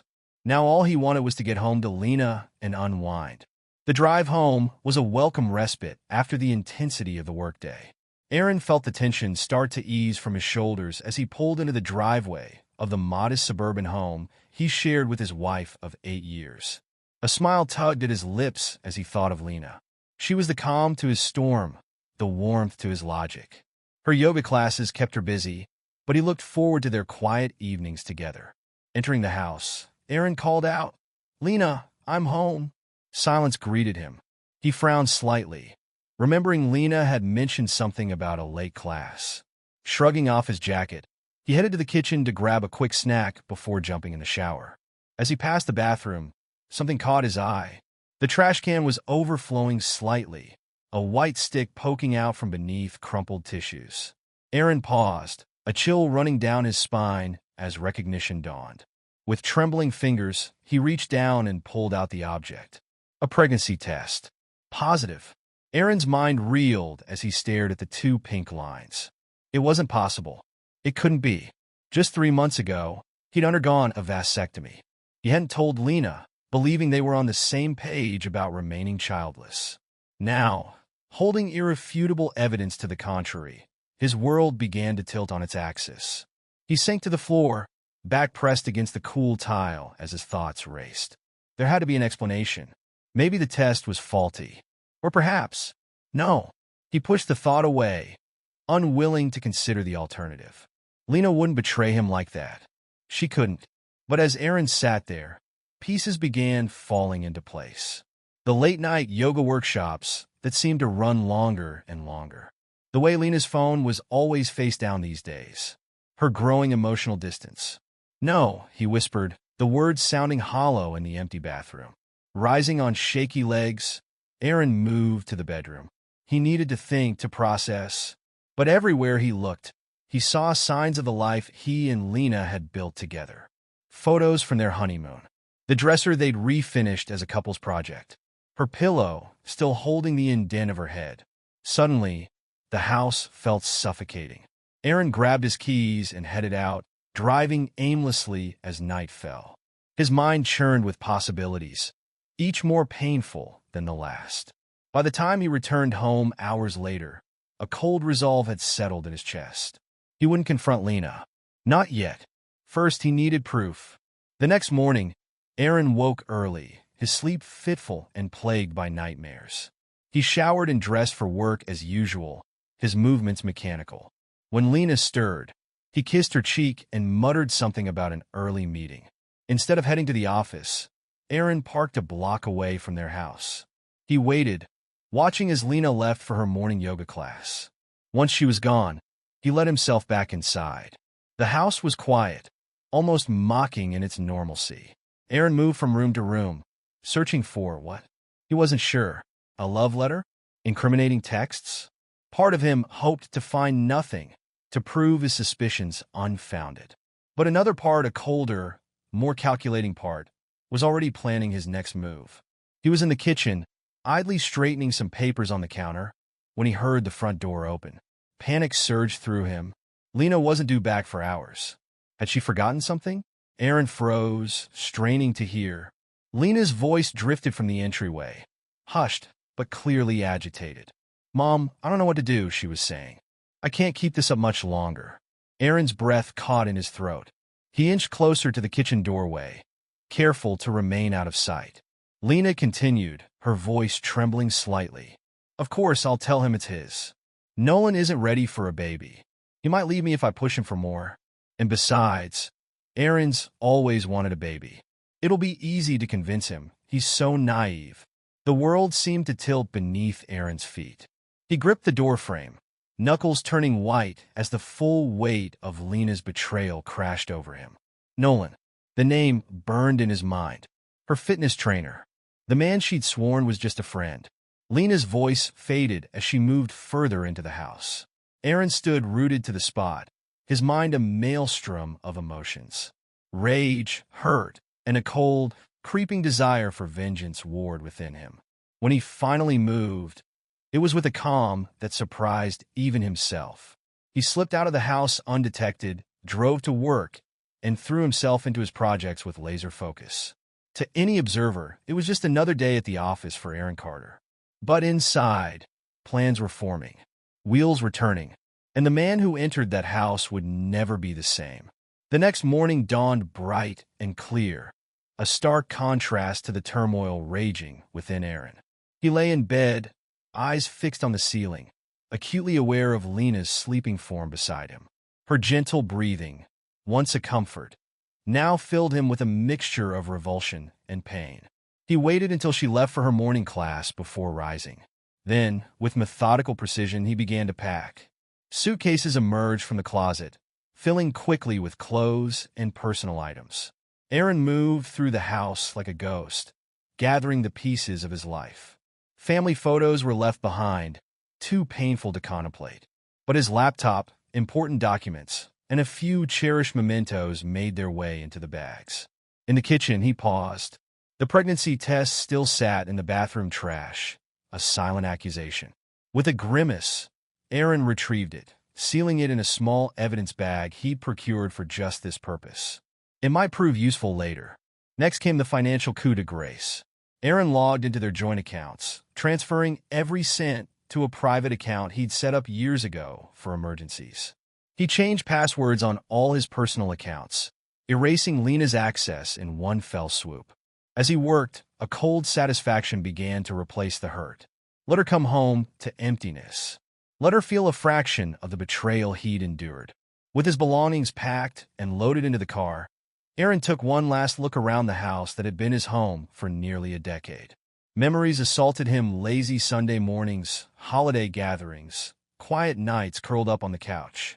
He pushed them aside, hardening his heart against the onslaught of emotion. There was one final task to complete before he vanished from Lena's life. Aaron booted up his laptop, fingers flying across the keys as he composed an email. The recipient? Hannah Mitchell, Nolan's unsuspecting wife. The message was brief, clinical. Mrs. Mitchell, I believe this belongs to your husband. Sincerely, Aaron Carter. Attached was a photo of the positive pregnancy test. Aaron hit send without hesitation. Let the dominoes fall where they may. With a final sweep of the house to ensure he'd left no trace, Aaron locked the front door and walked away. He didn't look back as he climbed into his car and drove off, leaving behind the shattered remains of his marriage. Hours later, Lena returned home, arms laden with groceries and a spring in her step. Today was the day, she decided. She would tell Aaron about the pregnancy, spinning the tale she'd rehearsed countless times. He'd be thrilled, she was sure, and with a baby on the way, she could finally extricate herself from the mess with Nolan. Aaron, she called, pushing open the front door. I picked up some steak for dinner. I thought we could celebrate. Silence greeted her. Lena frowned, setting the bags on the kitchen counter. It wasn't like Aaron to be late without texting. She pulled out her phone, ready to call him, when something caught her eye. The house felt different, empty somehow. Heart-pounding, Lena moved from room to room. Aaron's closet, once full, now gaped with emptiness. His dresser drawers hung open, picked clean of contents. In the office, his prized collection of vintage sci-fi novels had vanished from the shelves. No, Lena whispered, panic rising in her throat. No, no, no. She fumbled for her phone, dialing Aaron's number with trembling fingers. It went straight to voicemail. Text messages went undelivered. Emails bounced back, the account apparently deactivated. Lena sank to the floor, her mind reeling. How had he found out? What did he know? And where had he gone? As the reality of her situation sank in, Lena did the only thing she could think of. She called Nolan. Across town, in a tastefully decorated home office, Hannah Mitchell stared at her computer screen in shock. The email from Aaron Carter, a name she didn't recognize, sat open before her. But it was the attachment that had her world spinning off its axis. A positive pregnancy test, and the implication that it belonged to her husband. Hannah's hands shook as she reached for her phone. She and Nolan had been trying for a baby for years, with no success.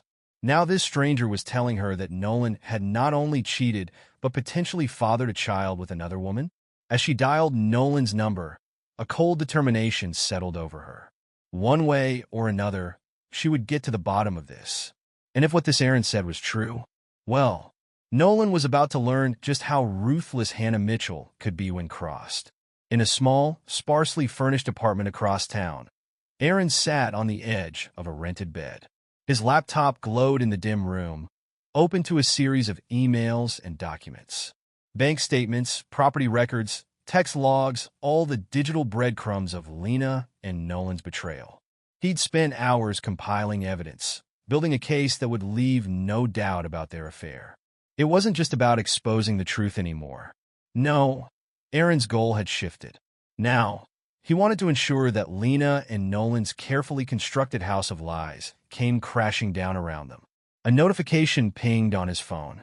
An email from Hannah Mitchell. Aaron allowed himself a small, grim smile as he opened it. The pieces were falling into place. Soon, Lena and Nolan would learn the true cost of their deceit. As night fell over the city, for lives hung in precarious balance. Lena, frantically trying to reach both Aaron and Nolan. Nolan, caught between two women and his own web of lies. Hannah, steeling herself for confrontation. And Aaron, orchestrating it all from the shadows. The storm was gathering, and when it broke, no one would emerge unscathed. Aaron sat in his rented apartment, fingers drumming restlessly on the arm of his chair. The clock on the wall ticked away the seconds, each one bringing him closer to the moment when Lena would return home to find him gone. He imagined her confusion, the panic that would set in as she realized the extent of what had happened. His phone buzzed. A text from Hannah Mitchell. "We need to talk. In person." Aaron's lips curved into a cold smile. He typed back a quick response, suggesting a quiet cafe across town. As he hit send, another notification popped up. Lena. Her name on the screen sent a jolt of anger through him. He declined the call without hesitation. Across town, Lena paced the living room, phone clutched to her ear. "Come on, Aaron," she muttered. "Pick up, damn it." The call went to voicemail again. She let out a frustrated growl, tossing the phone onto the couch. Her eyes darted around the room, taking in the empty spaces where Aaron's things had been. How had it all fallen apart so quickly? The phone buzzed. Lena lunged for it, hope flaring in her chest. But it wasn't Aaron. "Nolan," she breathed, answering the call. "Thank God. I need your help." "Aaron's gone. He took everything. I think he knows." "Lena, stop." Nolan's voice was cold, clipped. "We can't do this anymore." Lena froze. What? What are you talking about?" "The affair, the baby, all of it. It's over." There was a pause. Then Nolan continued, his tone laced with barely concealed panic. "My wife knows, Lena. Somehow, she found out about the pregnancy test." "That's impossible," Lena whispered. "I was so careful." "Well, clearly not careful enough." Nolan snapped. "Do you have any idea what this could do to me? My reputation, my business, it's all on the line." Lena's knees went weak. She sank onto the couch, mind reeling. "Nolan, please. We can figure this out. The baby is not my problem." Nolan cut her off. "I'm sorry, Lena, but I can't be involved in this. Don't contact me again." The line went dead.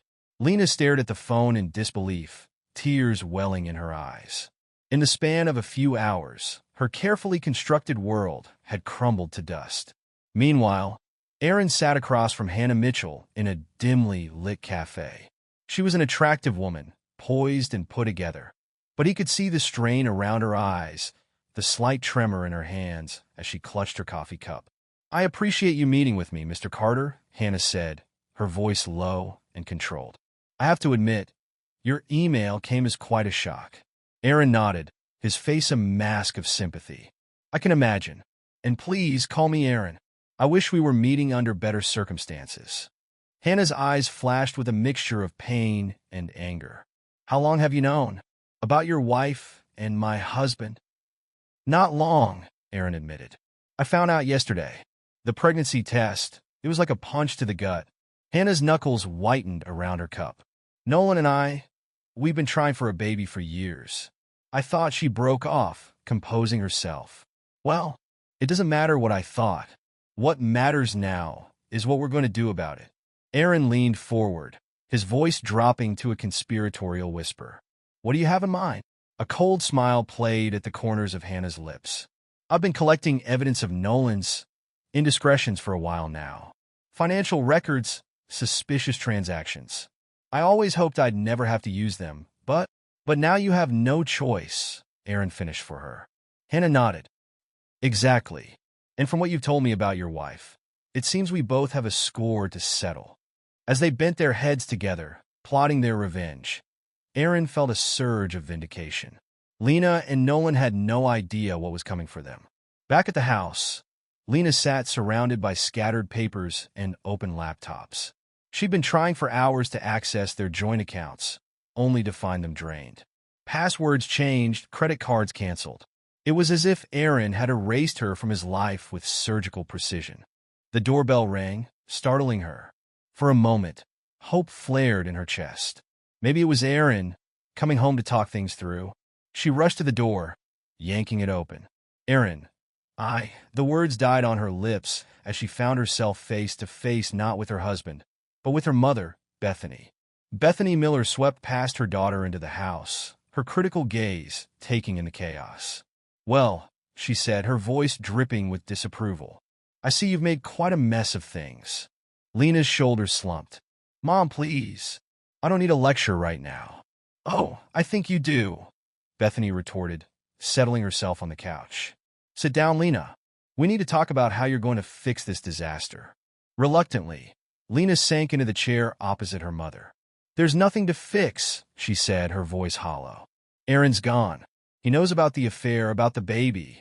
He's left me with nothing." Bethany's eyes narrowed. "Nothing? Don't be dramatic, Lena. You're carrying his child. That has to count for something." Lena's laugh was bitter. "It's not his child, Mom. You know that." "Details." Bethany waved her hand dismissively. "What matters is what you can prove. And right now, you're a pregnant woman whose husband has abandoned her. Use that." Lena stared at her mother in disbelief. "You want me to lie? To trap Aaron with a baby that isn't his?" "I want you to be practical," Bethany snapped. "You've made your bed, Lena. Now it's time to figure out how to lie in it comfortably." She leaned forward, her voice softening slightly. "Think about it. Aaron has a good job, a stable income. He'd make a much better father than that Jim rat you've been fooling around with." Lena felt a wave of nausea that had nothing to do with her pregnancy. "I can't believe you're suggesting this." "Oh, grow up," Bethany rolled her eyes. "This is the real world, Lena. You need to start thinking about your future and the future of that baby. Aaron may be angry now, but men come around, especially when there's a child involved." As her mother continued to outline her plan, Lena felt a growing sense of desperation. Was this really what her life had come to? Lying, manipulating, using an innocent child as a pawn? But as the reality of her situation sank in no money, no job, a baby on the way, Lena found herself nodding along. What choice did she have? Across town, Aaron was putting the finishing touches on his own plan. He'd spent the afternoon with Hannah, comparing notes and strategizing. Now, back in his temporary apartment, he opened his laptop and began to type. First, an email to his company's HR department, explaining that he and Lena were separating due to her infidelity.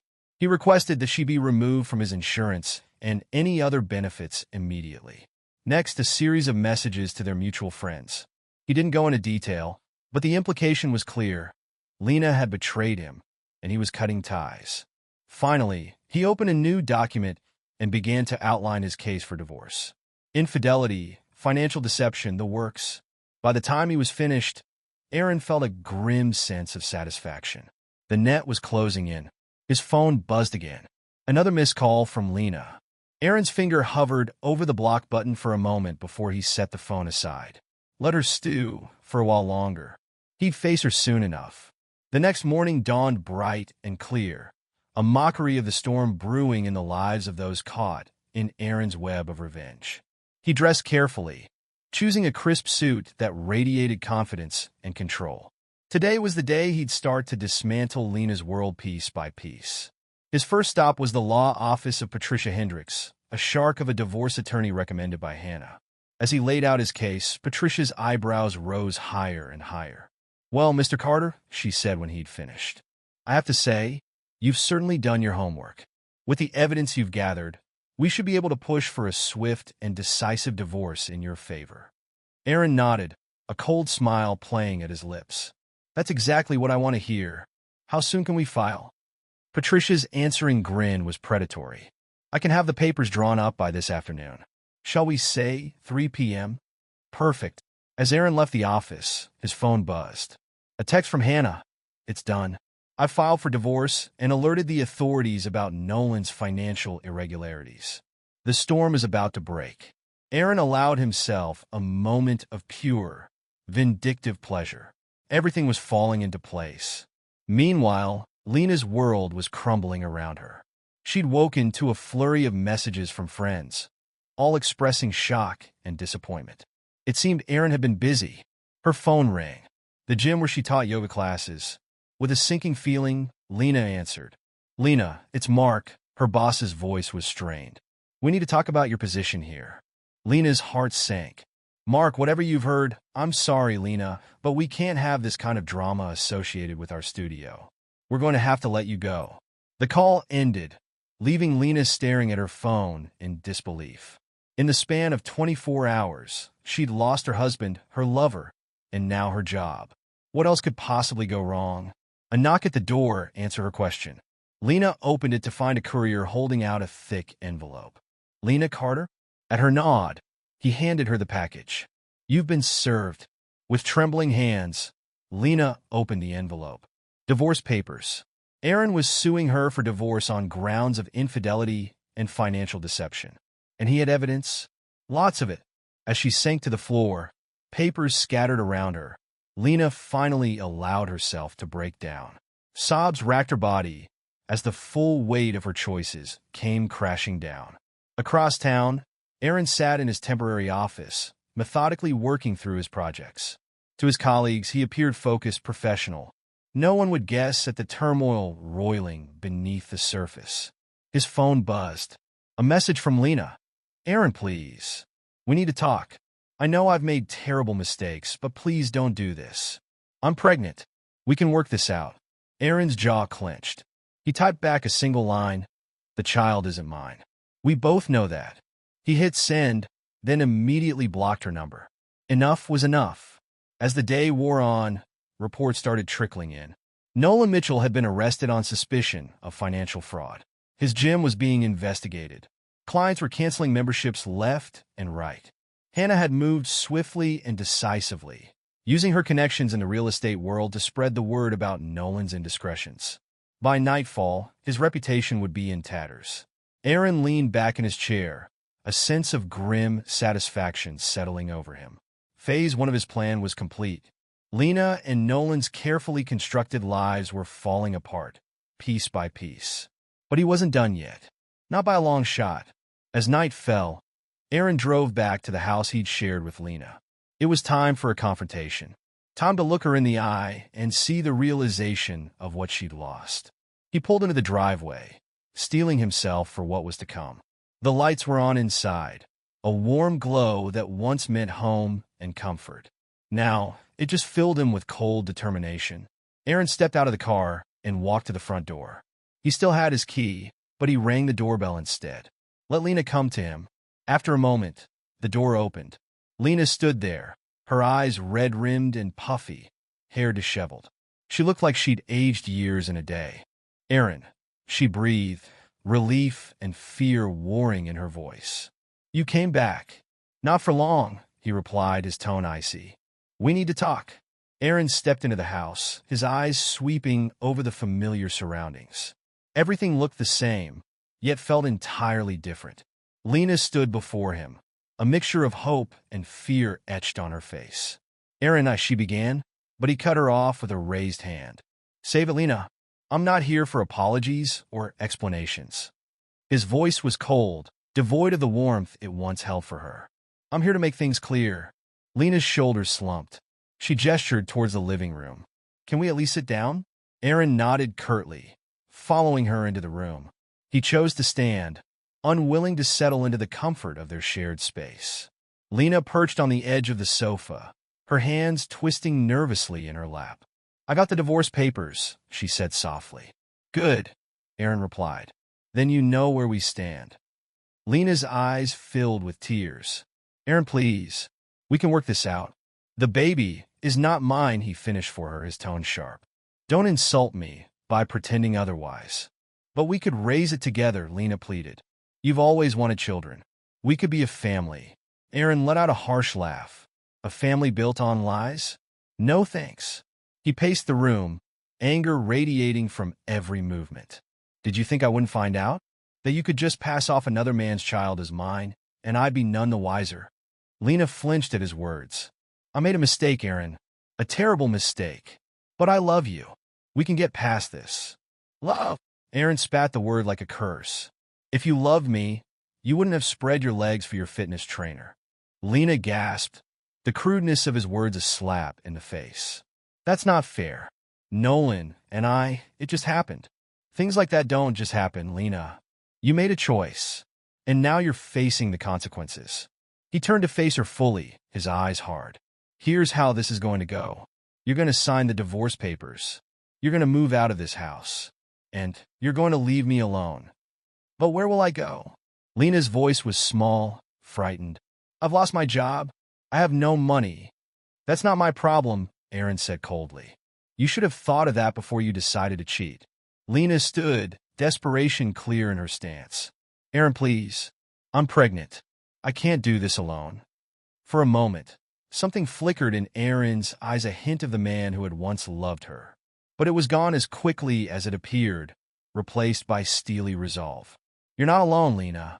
You have Nolan, remember? Oh, wait, he sneered, I forgot. He dumped you as soon as things got tough, didn't he? Lena's face crumpled. How did you know about that? Aaron's smile was cold. I know everything, Lena. Every lie. Every deceit. And I'm done with all of it. He moved towards the door, pausing with his hand on the knob. You have 1 week to move out. After that, I'm changing the locks. As he stepped outside, Lena's broken sobs followed him. Aaron didn't look back.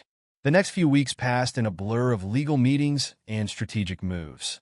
Aaron threw himself into his work, channeling his pain and anger into productivity. His colleagues marveled at his focus, unaware of the turmoil beneath the surface.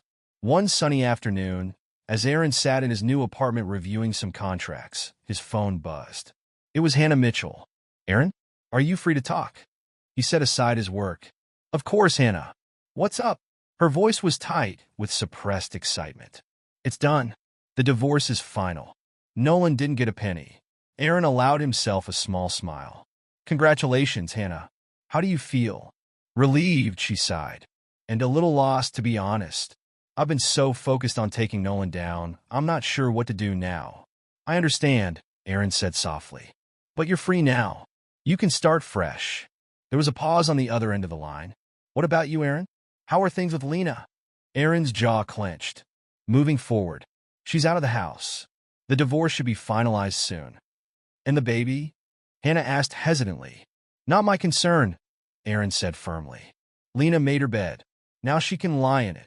After hanging up, Aaron sat back, a sense of grim satisfaction settling over him. Nolan was ruined, his reputation and finances in tatters. Lena was out of his life, left to face the consequences of her actions alone. He had won, so why didn't he feel victorious? Pushing the thought aside, Aaron returned to his work. He had a life to rebuild. Weeks turned into months. Aaron threw himself into his career, climbing the corporate ladder with single-minded determination. His personal life remained barren, but he told himself he preferred it that way. No attachments meant no chance of betrayal. It was a crisp fall morning when Aaron's carefully constructed new life faced its first real test. He was leaving his favorite coffee shop, briefcase in one hand and latte in the other, when a familiar voice stopped him in his tracks. Aaron. He turned slowly, coming face to face with Lena. She looked different, thinner, paler, with dark circles under her eyes. Her hand rested protectively on her swollen belly. For a moment, neither spoke. The busy street faded away, leaving just the two of them in a bubble of shared history and pain. Lena broke the silence first. How are you? Aaron's grip tightened on his coffee cup. Fine, he said curtly. You? Lena's eyes filled with tears. I'm managing. Aaron, I don't. He cut her off. Whatever you're going to say, I don't want to hear it. He made to move past her, but Lena's next words stopped him cold. The baby's a girl, she said softly. I'm naming her Lily, after your grandmother. Aaron felt like he'd been punched in the gut. His grandmother Lily had been the only real family he'd had growing up. Lena knew how much she had meant to him. He turned back, anger flaring. You don't get to do that, he hissed. You don't get to use my family to try and manipulate me. Lena flinched. That's not what I'm doing. I wanted you to know. Know what? Aaron's voice was rising, drawing curious glances from passersby. That you're using my grandmother's name for a child that isn't even mine? A child you conceived while betraying everything we built together. Tears were flowing freely down Lena's cheeks now. I'm sorry, she whispered. I'm so sorry. For a moment, Aaron was transported back to happier times. Lazy Sunday mornings, playful banter over breakfast, the warmth of Lena's smile.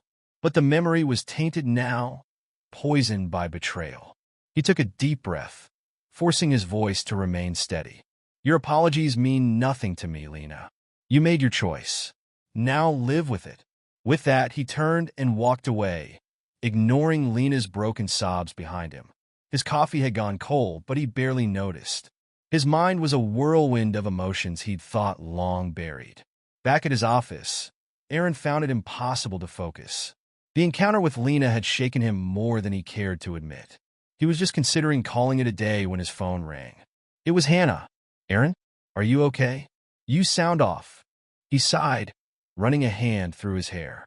I ran into Lena today. There was a sharp intake of breath on the other end. Oh, how did that go? About as well as you'd expect, Aaron said wryly. She's very pregnant. Hannah's voice was gentle. And how do you feel about that? Aaron was silent for a long moment. I don't know, he admitted finally. Part of me wants to hate her, to hate that child. But part of you still cares, Hannah finished for him. Yeah, Aaron whispered. I guess I do. The admission hung between them, heavy with implication. Finally, Hannah spoke again. Aaron, can I ask you something? Of course. Are you happy? The question caught him off guard. I don't know. Are you? Hannah's laugh was soft, a little sad. I'm getting there. It's not easy, but I'm learning to live for myself again. Not for Nolan. Not for revenge. Just for me. Her words struck a chord in Aaron. When was the last time he'd done something purely for himself? Not out of anger or a desire for retribution. Maybe, he said slowly, maybe it's time I tried that too. As he hung up the phone, Aaron felt something shift inside him. The anger that had been driving him for so long began to ebb, replaced by a tentative hope. Not for reconciliation with Lena, that bridge was well and truly burned, but for a future where he wasn't defined by her betrayal. The next morning, Aaron woke with a sense of purpose he hadn't felt in months. He dressed with care, choosing a suit that made him feel confident and strong. Today was the day he started truly moving forward. His first stop was his lawyer's office. Patricia Hendricks greeted him with her usual shark-like smile. Mr. Carter, what can I do for you today? Aaron took a deep breath. I want to finalize the divorce as quickly and cleanly as possible. Patricia's eyebrows rose. Are you sure? Given the circumstances, we could push for a more favorable settlement. I'm sure, Aaron said firmly. I don't want anything from Lena. I just want this chapter of my life closed. As he signed the final papers, Aaron felt a weight lift from his shoulders. It was done. He was free. Leaving the lawyer's office, Aaron found himself walking towards the park where he and Lena had spent so many happy afternoons. But instead of pain, he felt a sense of peace. This place held good memories, and he was tired of letting Lena's betrayal taint them. He sat on their favorite bench, watching as families played and couples strolled by. For the first time in months, he allowed himself to imagine a future one filled with possibility rather than bitterness. His phone buzzed. A text from Hannah. Dinner tonight? I could use a friend. Aaron smiled, typing back a quick affirmative. As he pocketed his phone, he caught sight of a familiar figure across the park. Lena was there, walking slowly along the path. Her hand rested on her heavily pregnant belly, her face a mask of sadness and resignation. For a moment, their eyes met across the distance. Aaron felt a flicker of the old pain, the old anger. But it was muted now, overshadowed by a new emotion, pity. Lena had made her choices, and now she was living with the consequences, just as he was living with his. He gave her a small nod, not of forgiveness, but of acknowledgement. Then he stood and walked away, leaving the past behind him. That evening, as Aaron sat across from Hannah at a cozy restaurant, he felt truly relaxed for the first time in ages. They talked and laughed, sharing stories of their new lives and tentative plans for the future. You know, Hannah said, taking a sip of her wine, I never thought I'd say this, but I'm almost grateful to Nolan and Lena. Aaron raised an eyebrow. Oh, she nodded. If they hadn't betrayed us, we'd still be stuck in those unhappy marriages. Now we have a chance at real happiness. Aaron considered her words. She was right, he realized. As painful as the journey had been, it had led him here to a place of strength and self-discovery. To new beginnings, he said, raising his glass. Hannah's smile was warm as she clinked her glass against his. To new beginnings. As they continued their meal, Aaron felt a sense of anticipation building inside him. The future stretched out before him, full of possibilities. He didn't know where the road would lead, but for the first time in a long time, he was excited to find out. The next morning, Aaron woke to a notification on his phone. It was an email from Lena. Aaron, I know you probably won't read this, and I don't blame you. But I needed to say it one last time. I'm sorry. For everything. I know sorry doesn't fix what I broke, but I hope someday you can find happiness again. You deserve it. Lena. Aaron stared at the screen for a long moment. Then, with a deep breath, he hit delete. He didn't need Lena's apologies or her well wishes. He was building his own happiness now. As he got ready for work, Aaron caught sight of himself in the mirror. The man looking back at him was different from the one who had discovered Lena's betrayal all those months ago.